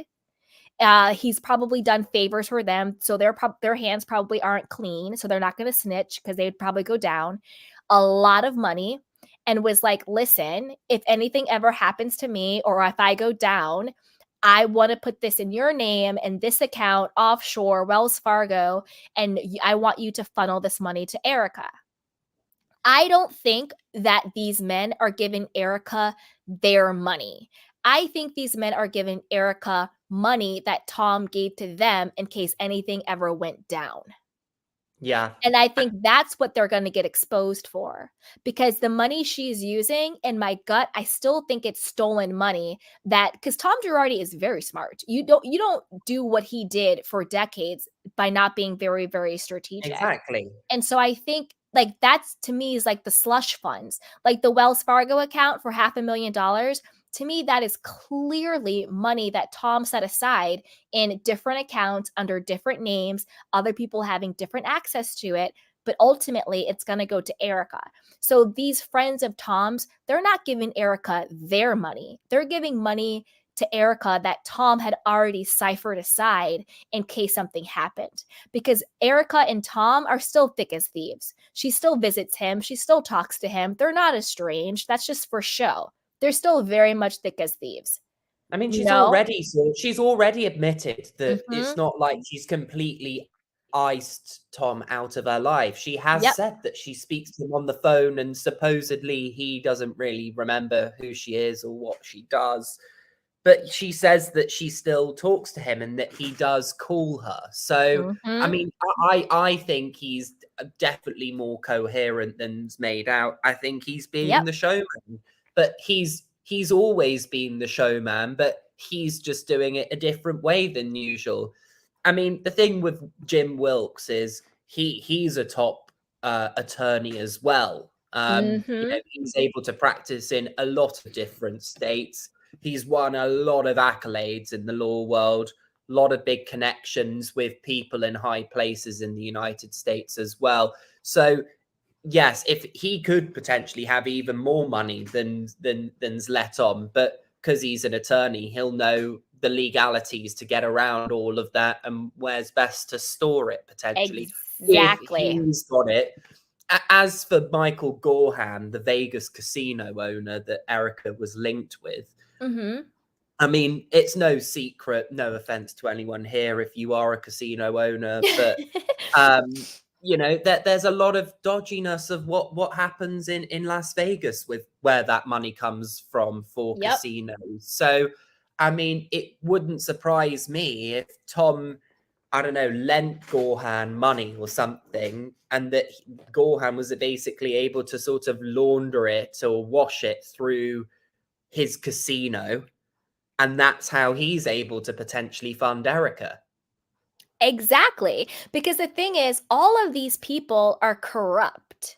That's why this investigation is taking so long. They're trying to see how deep and far it goes. Like all of these people who are, quote, helping Tom and Tom's buddy, they all at one time or still is profiting from something that Tom has done for them that's been shady. It's very much like you wash my back, I wash your back, right? Yeah. And so clearly they're all corrupt. Like even the judge, remember that woman judge that he was having an affair with? Yes, and he paid for her law school, and he was giving her all this money, and she had to give up money and jewelry that he had given her. Remember, she was like, okay, fine, and she turned everything over, and then she took a sabbatical, basically because she didn't want to get fired during the time. But it's like, that's just one example of the corruption. And also, don't forget, Tom Girardi had the power to like appoint judges and everything. So if you have a lawyer who has the power to like appoint judges and everything else, like that corruption goes so far and so deep. That's again, I was talking about the state bar. Like, why did the state bar not revoke his license? I don't know what person on this planet gets over 200 complaints about misappropriating their clients' funds. Because they were all benefiting and living the life of Wiley in LA. They all benefited from it. Yeah. They were all benefiting from the bottom to the top. They were secret servicemen in Tom's pocket. Like you mentioned, it was a Secret Service guy who threatened the designers or whoever it was. They had his love child in the FBI who was overseeing it until he had to recuse himself because the LA Times alleged love child. Alleged. We got the banner going. You know, alleged love child and everything. Obviously, judges were corrupt. Other lawyers were corrupt. The state bar was corrupt. Executives were corrupt. Like, it goes so, so deep. And his friends now are doing his bidding because they're scared. And their hands aren't clean. There's no way you're doing favors for Tom Girardi if you're clean. No way. And it's not their money. It's definitely Tom's money that he had, squirreled away for a rainy day. It's all his contingency plans, because it was also the contingency plan for when if he ever got caught, for her to then say, oh no, you were cheating on me, we're separating, to keep Erica out of it. That didn't work. Nobody believed it. Then it was the dementia, Alzheimer's, forgetfulness. That was a contingency plan to get him out of accountability. But now the courts are saying, like, no, you have to take a competency test. You have to show up in court. We're not buying it. Because it blew up so big. Because this is the thing. If it had not been so public, if it had not been all over the media, all over the blogs, her on a reality show, I bet you Tom would have gotten away with it. I don't know. I mean, the amount of money, the amount of people that were complaining. And, I think, granted, if it was $10 million, maybe even $50 million, I reckon, yes, they both would have. But the fact that this is over $300 million and is potentially looking like over $500 million. Yeah. That's not something that you can just let slide. I mean, but this is the thing. They did. This would have come out in the media whether Erica was a housewife or not. I just think it's blown up more, and it's been more of a global story because of the fact that Erica is a housewife. But I think now it is out. It supposedly it is forcing the state bar to reevaluate what they're doing. But I guess, I mean, you'd have to say that, wouldn't you? I mean, you can't not take responsibility when all this evidence has come out. Exactly. But to that point, though, I think that even though it's, $500 million or whatever it is, he got away with that for how long? For a reason, because he was able to. I think that if for not Erica being on the show, and also Erica's evil personality, people wanted blood from her because of how she is. And if it had not blown up this much, do I think it would have made the media? Sure, but it probably would have been on the Financial Times, the LA Times, maybe the Wall Street Journal or something. And I think he would have gotten a slap on the wrist. It would have been just another white collar crime.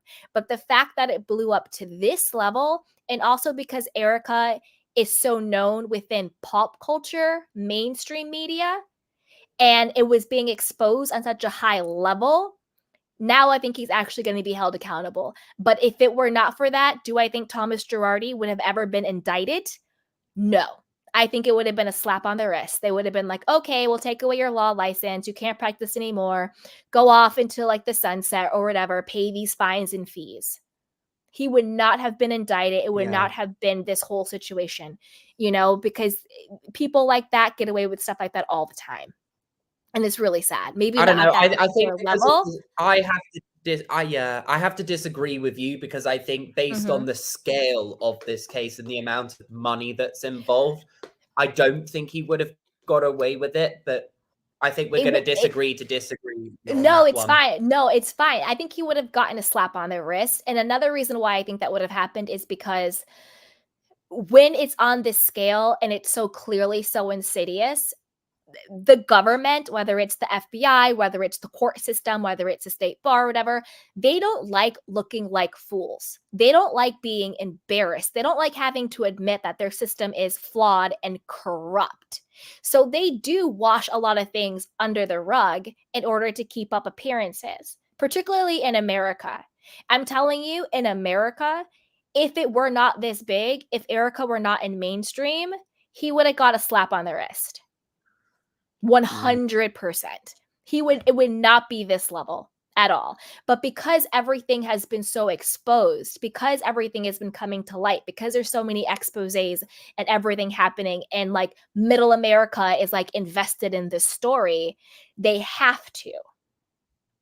But then the way I would look at it is I get all the points that you're saying, Candy. Yeah. But then if you look at all these crypto people who don't have girlfriends on reality or weren't famous people, they've all been exposed. I think with all these things that are illegal, are you talking about Sam? There is a time limit on everything, and it might not be next year, it might not be in a month's time or 5 years' time, but all these things get exposed in the end, and they all get outed. And yeah, I mean, I personally think it would have. Maybe I think, yes, it might have taken a bit longer than it has for it to all come to light. Yes. But I don't think Tom would have got a slap on the wrist. But that this is the thing. This is the thing. He already got a slap on the wrist, because if you think about how everything went down, right? He had over 200 complaints with the state bar. Everybody knew what he was doing. It wasn't a secret. Even Sutton said, yeah, we know what was going on. So it wasn't a secret that what he was doing was a Ponzi scheme and that he was stealing and was being fraudulent, right? But what happened was, when the victims, particularly that one burned victim whose girlfriend died in the explosion, was talking about seeing Erica on the show, and how he was like disgusted that he has to pay his medical bills, and she's up here talking about $30K, $40K for glam. Was he able to then get a lawyer interested to do a whole like class action with all the other victims? And because of the fact that Tom Girardi was Erica Girardi's husband and it was so big, it got legs.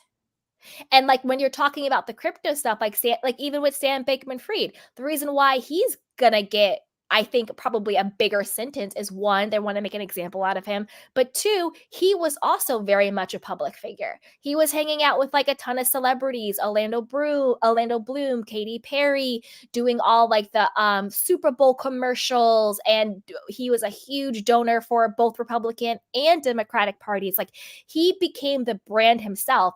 And so I think when these figures become public figures in a mainstream way, yes, when they mess up, they're held more accountable because then they want to be like made an example out of. But everybody was saying, hey, there's a huge problem with Tom Girardi. You have hundreds and hundreds of complaints. I think if for not the show, Tom either would have never been held accountable, or if he was held accountable, it would have been a slap on the wrist. Because that's what it was already. You don't become you don't get to be 80 years old running one of the largest fraud schemes in the state of California history for 4 decades and think that when you're 80 all of a sudden they're going to come for you when they haven't come for you for 4 decades. The only reason why they came for Tom Girardi was because he was dumb enough to let Erica get on that reality show. And his own secretary were talking about that. They're like how Tom was like, they all were like, you're going to do a reality show? It was what Erica wanted. And a lot of these people get on these shows thinking that they're going to fake America, but you're not gonna fool us. Like there's too much social media now. It's arrogance. Yeah. I think with people like Tom, Erica, Jen Shah, I think they're such narcissistic, arrogant people. Exactly. They actually believe that they were smarter than the system. They were smarter than everyone else, and that it just wouldn't get exposed. And they really believed that they were 5 steps ahead of everyone else. In Jen's case, she was actually 5 steps behind, until they turned up. And with Girardi, I mean, I still stand by the fact, and I appreciate all your reasons. I appreciate you too. Yeah. But do I think Beverly Hills? I do agree with you. Yes, Beverly Hills has been a big part of exposing this quicker for sure. But I do believe even if Erica wasn't on Beverly Hills, based on the amount that's been scammed, it would have come out eventually, but maybe in like 5-10 years time. Not so basically after he was already dead, or even when he died, or when something. he died. Yeah, I'm not. But the thing is, it was already exposed. Like there was no one in that. There's a difference between it being exposed in that world versus the mainstream world knowing, because it was no secret in the legal world that he was working in and that he was a scammer. Like you don't do a Ponzi scheme. Like they already knew. That's why even Sutton said, yeah, when my friends went there and they realized something was fishy and then so they like quit. Like it was basically an open secret. Everyone was just scared of Tom Girardi. But the only reason why us, John Q. Public, knew what was going on is because Erica was on the show. So it wasn't like he was running this scam and nobody knew. And one day he would be exposed for this big scam he was running that nobody knew about it. Everybody knew about it. Everybody knew about it within that world. He's having sex with judges and paying their way through law school. You know, he's putting people on the stand. He's, paying off the state bar. Like people know. We're just not in that world. If these women, these lawyer women that were at law school, he was having relationships with. He wasn't. I'm surprised. It wouldn't surprise me if he was getting other law firms to automatically give them jobs as well, potentially. Exactly. And that's also a part of the whole scheme is he was so, quote, powerful that he would do you a favor. Maybe it wasn't up to snuff, but then you sure believe that you then owed him a favor. You either owed him loyalty or you owed him silence. And then what he also did by doing that is, well, if you snitch on me, then I'll snitch on you. Yeah, exactly. And so that's why he was able to do it for so long. So it's not that he was going to be exposed, because everybody already knew what they were doing. And the saddest part is a lot of people were participating in the scheme because it benefited them. I think what happened is people obviously got finally fed up of this whole situation. Exactly. And they made the decision, okay, right, going to lawyers isn't going to work. They're all in it together with Tom Girardi. 100%. But once you go to the media and you're like, we've got this evidence that Tom's a complete crook and has fleeced us all this money, then they're like, there's evidence here, meaning we can't get sued for this because it is accurate information and they've got evidence. And secondly, it's going to blow up and be a massive story. Exactly. And that's what happened with it would have gone to the media though anyway. I just don't think they would have done it as quickly if Erica, wasn't on Beverly Hills. Exactly. 100%. Not as quickly, and also it wouldn't have had such a breadth of spans, right? Because like when the LA Times article dropped, that was the huge bomb. Remember, it was either I think it was 2 seasons ago when they were all talking about the LA Times article, like that was such a huge deal once the media got involved. But then it wasn't just in the LA Times. It wasn't just in, the Financial Times. It was also in like Us Weekly. It was in People Magazine. It was in Reality Blurb. It was in Radar Online. It was in TMZ. It was in The Sun. It was in the Daily Mail. And the reason why it got to those places is because she's on the show. And I also think that if it were just Tom Girardi, I think the average person would be like, oh, that's just another rich guy ripping people off, whatever. That's just how the world works. But I think because we knew Erika Jayne and we knew the extravagance and we knew her attitude and her narcissism, for her being a reality star, as the audience, we wanted our pound of flesh. Because we felt scammed, we felt duped, we felt invested in the story. Even me personally, if I just saw attorney Thomas Girardi in fraud scheme, I would be like, okay, that's just the normal shady ass lawyer scamming his clients. What else is new?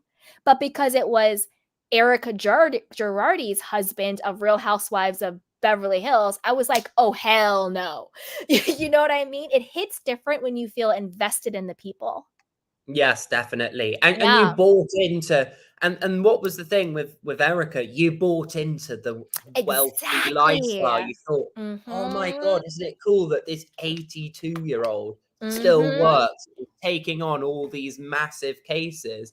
And then you're like, I know why. He was planning to do this until he died, because that's how because it's a scheme. Schemes 100%. Don't work anymore if the leader goes. And Tom knew, if I disappear, I walk out, I sell Girardi keys, I'm not getting money anymore.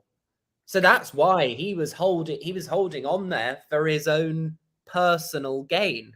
Because although he was taking a lot of money, he wasn't earning money unless he was bringing people into the scam. Exactly. And that's exactly how Ponzi schemes work. That you always have to bring in new people to generate money. But the thing with people like Tom Girardi is it's not even about the money. They're addicted to the con.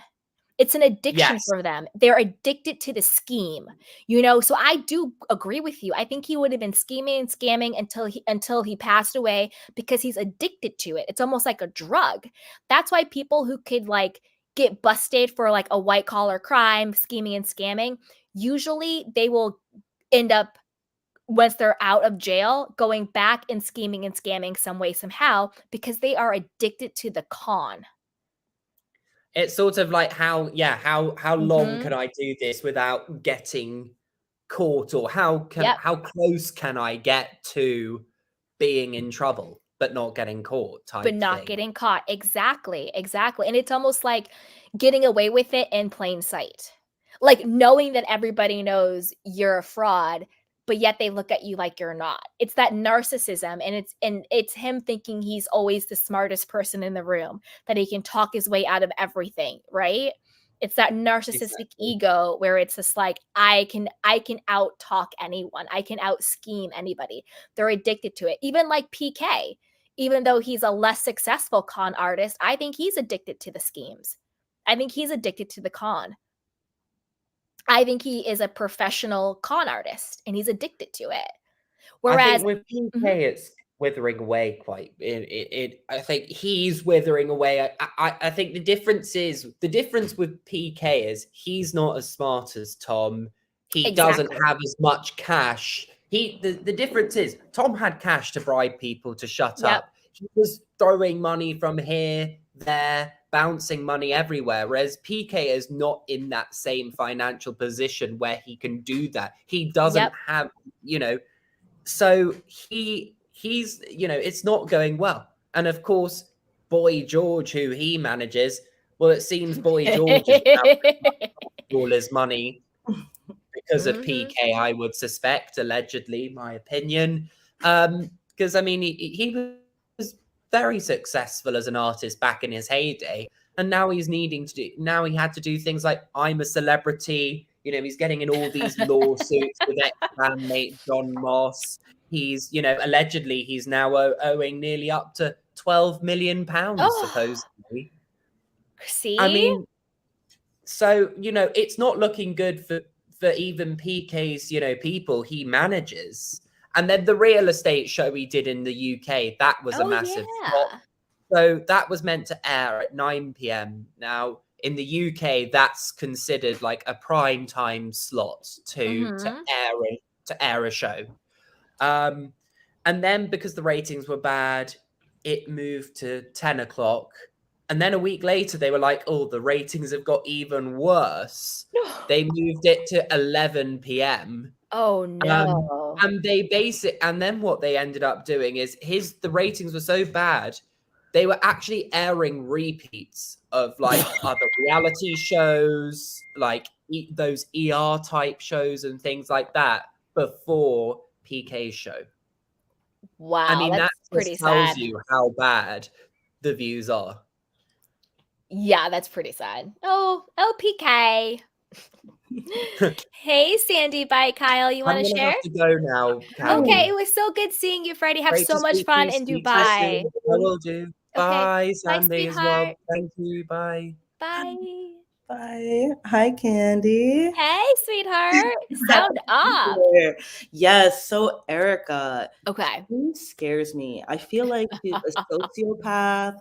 And like the only kind of support she can give is usually somewhat met with like secondhand anger, which seems to be like the only feeling she can relate to with anyone. And like something I can't help but going back to is her little breakdown, the don't ever talk about my kid.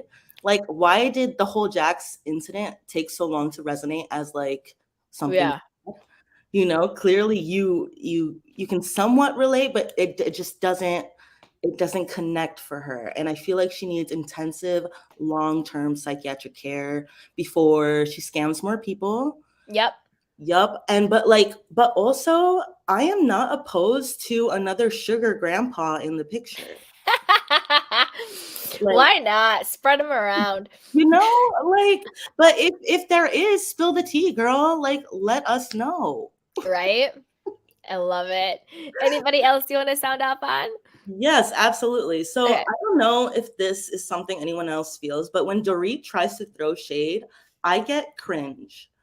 Like I can't stand Dorit. She's a trash can. Oh my goodness. I feel like she needs to like sit down and watch Real Housewives of Atlanta and take notes. Like it's giving, am I doing this right? And Mauricio, I feel like he probably also needs to upkeep this family man image because it's the only thing keeping him from smelling and looking and just coming off as the trash that he is. True. Very true. Like 100%. Like I feel like that's the only thing that's helped him gain any kind of rapport, trust with all the lawsuits that are clearly online. Yep. Yeah. And poor Kyle, I feel like she's regressing. And crying. Kyle, I can't with Kyle. Like just everything about Kyle is just bomb. But I will say, and this is just like the messy part of me, I will say hearing her call someone a bitch again, it's giving, Kim Richards yelling at me. Like I kind of want the mess. I'm kind of here for it. I'm kind of here for it. Like any mess that's not mine, I'm here for it. Right. I hear that. but I also agree. Sutton. Oh, geez, Sutton had right to leave if she wanted to, 100%. Yep. But there was this taste of in Spanish we say itis, when you have your nose in the air. Like Yeah. you mentioned the whole ballet thing. It's like, Yep. all right, sit down, ho. Like, sorry, but but like I feel like everyone knows what Magic Mike is. Exactly. And she came with the ones. Like, she was ready to go. She was more prepared than anyone else, honestly. Because honestly, I think she was really excited. It's almost like a kid when you take them to a trip and they're like really excited, and then something happens and they kind of feel like left out. Yeah. It was more like that, because she was like, I got my pants on. I don't usually wear pants. I got my ones. I'm ready to go. I think Sutton was like super excited. And then it's almost like they took the air out of her balloon. Yeah. Or like, I also feel like she could just be as awkward as she puts off. And maybe she wanted to be as cool as and open up to Magic Mike. And Yeah. she was there. It was a lot. Yeah. Like, I feel like a part of her maybe wanted to be that cool, laid back, single, like whatever goes person. Yeah. Good time girl. Good time girl. But that kitty sweater just keeps coming back into the picture. It keeps haunting her. Poor baby. Meow. Yeah, no, but listen, if I was as independent as Sutton, I would hope to be as intimidating as she is. Like, yeah, you're damn right. I love Sutton. I don't care that she overreacted. I'm like, I love you, girl. Do you, boo boo? Yeah, if anyone was just gaining like 300 whatever how many dollars per month, like I'm glad for her. And Garcelle, I feel like she's trying to find the moment. Like, she's trying to find her moment. Yeah. And it's showing, and it's giving. Like, I'm trying really hard. And I really feel like everyone this season is trying really hard. I think you mentioned it in a past video, like where like people are trying to firmly grab onto that diamond. Like, and it shows. It feels very forced. Yeah. Very forced. And I also think what's it's like, and I think the tension is that nobody trusts anybody. There's no trust within the group. Garcelle actually, to her credit, had the balls to say it. Like, I don't really trust this group when it's talking about my kids, but I don't think that any of them trust each other. Yeah, and I think there's such a tension there, and they're faking like they're friends for the show, but underneath is a massive paranoia and distrust. That's why Erica was like, oh, Sutton's being judgy, when Sutton was actually like crying about being lonely. Yeah, no. There's no true friendship, not even between Dorit and Kyle or Dorit and Erica. It's all survival. It's not true friendship. There we go. Yeah, I think they've just been in the game too long, and they just, we need naive new people. That part. We need some fresh blood. And better than the reboot for Roni, because they all were just playing caricatures. Snooze fest. It was a snooze fest, and they all were just playing characters. There was no authenticity on that show whatsoever. Yeah, no. And as a New Yorker, I feel like they could have done better. So much better. So much better. 100%. But I don't know. Beverly Hills, I just keep going back to, because I'm curious, like what's next. But like, honestly, like just so far, there's not much to grab onto. It's been pretty flat so far. Yeah. Very, very flat, and also very, very predictable. 100%. It's like, oh, here we go. Rinse, wash, repeat. We got it. They need to bring in Hunky Dory. They need to bring in something. It's like, I'm happy they got rid of Rinna, because she's not what we need by any means. No. But I also think, like, we could have gotten rid of Dorit. Like, you're banking on Dorit carrying the season. Oh, no. Like, that was your contingency plan, was Dorit. Has she ever identified the accent? Has that ever been identified as a have you noticed that it's now less because she's stressed out over all the money and all the fraudulent money and the fake robberies and the truth coming out about her and PK being separated and he's living in a Beverly Hills hotel and not with her. And she did this interview with Page Six and I was like, the accent is gone. No, I It was don't know. only on a couple words. She was like, whilst, but other than that, she was straight from upstate, the tri-state area, a girl from Connecticut. Because remember when Erica was like, Dorit, you were born in Connecticut. Yes. She had no accent. She was straight from Connecticut. No, Dorit needs to scam a speech pathologist next or something. Seriously. like let's relearn that. It's off-putting. PK, baby, PK, buh. Oh, PK. I'd go for the chips too, my man. Like, I can't. Yeah. Oh, but PK, I feel like he still loves her though. I feel that, and it's sad and kind of pathetic. But but like I feel like I think Dorit feels like she's now in a position to upgrade. Oh, 100%. And he's sort of like, wait a minute, I thought we're going to be Bonnie and Clyde forever. And she's like, no, I can upgrade now. I've had a taste of Mauricio. I need something else. I've seen the light now. I mean, if we want to call Mauricio an upgrade. From PK. I mean, the only upgrade you can get is from PK. Someone had a zoom in of her face at the Magic Mike show online. Oh my goodness, that woman was in heat. It was she was. I feel bad. Oh my god. There are places in LA, mama, just sell your Chanel bag. Like, well, it's probably fake. True.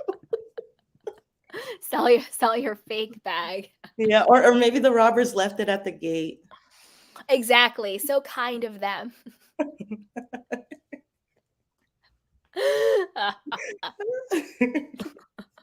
Oh my god. No, I love when you throw shade, by the way, Candy. And thank you. General. I just need to say that before I head out. Aww. Yeah, adult things that are calling me, but you are a treasure on YouTube. I hope you know that. Aww, thank you. I appreciate that. So are all of you, my beautiful candy canes. I appreciate you guys. Awesome. Well, I'm heading out. I hope y'all all have a beautiful night. Take care. Stay shady. Bye. Bye, sweetheart. Shout out to my lovely panelists. Thank you, Odie. Thank you, Freddie. Thank you, Sandy. Bye, Kyle. Shout out to my mod, Miss T. And shout out to everybody else in the chat box, the Court of Public Opinion. Thank you for holding me down. Shout out to Amy. Shout out to everybody. Oh, Brittany, Barbara, G. Sawyer, Partly Cloudy. I don't want to miss anybody. If I missed you, I apologize. But shout out to everybody at Queen Hermit. What's up, sweetheart? Electric Soul, Jillian. Thank you guys. I love you guys so much. I hope you enjoyed this review. I had so much fun reviewing it. Be sure to hit the notification bell so you don't miss it when we go live. We will be doing Miami tomorrow. Yeah, and we'll be doing more deep dives. I got some more stuff coming from you. So be sure to subscribe, like, and share. I love you guys. Take care of yourself and each other and have a very shout out to Amy. Thank you, Amy. Thank you, Miss T. Thank you, Court of Public Opinion. I love you guys. We'll see you tomorrow. Take care of yourself. Be safe. I love you. Bye.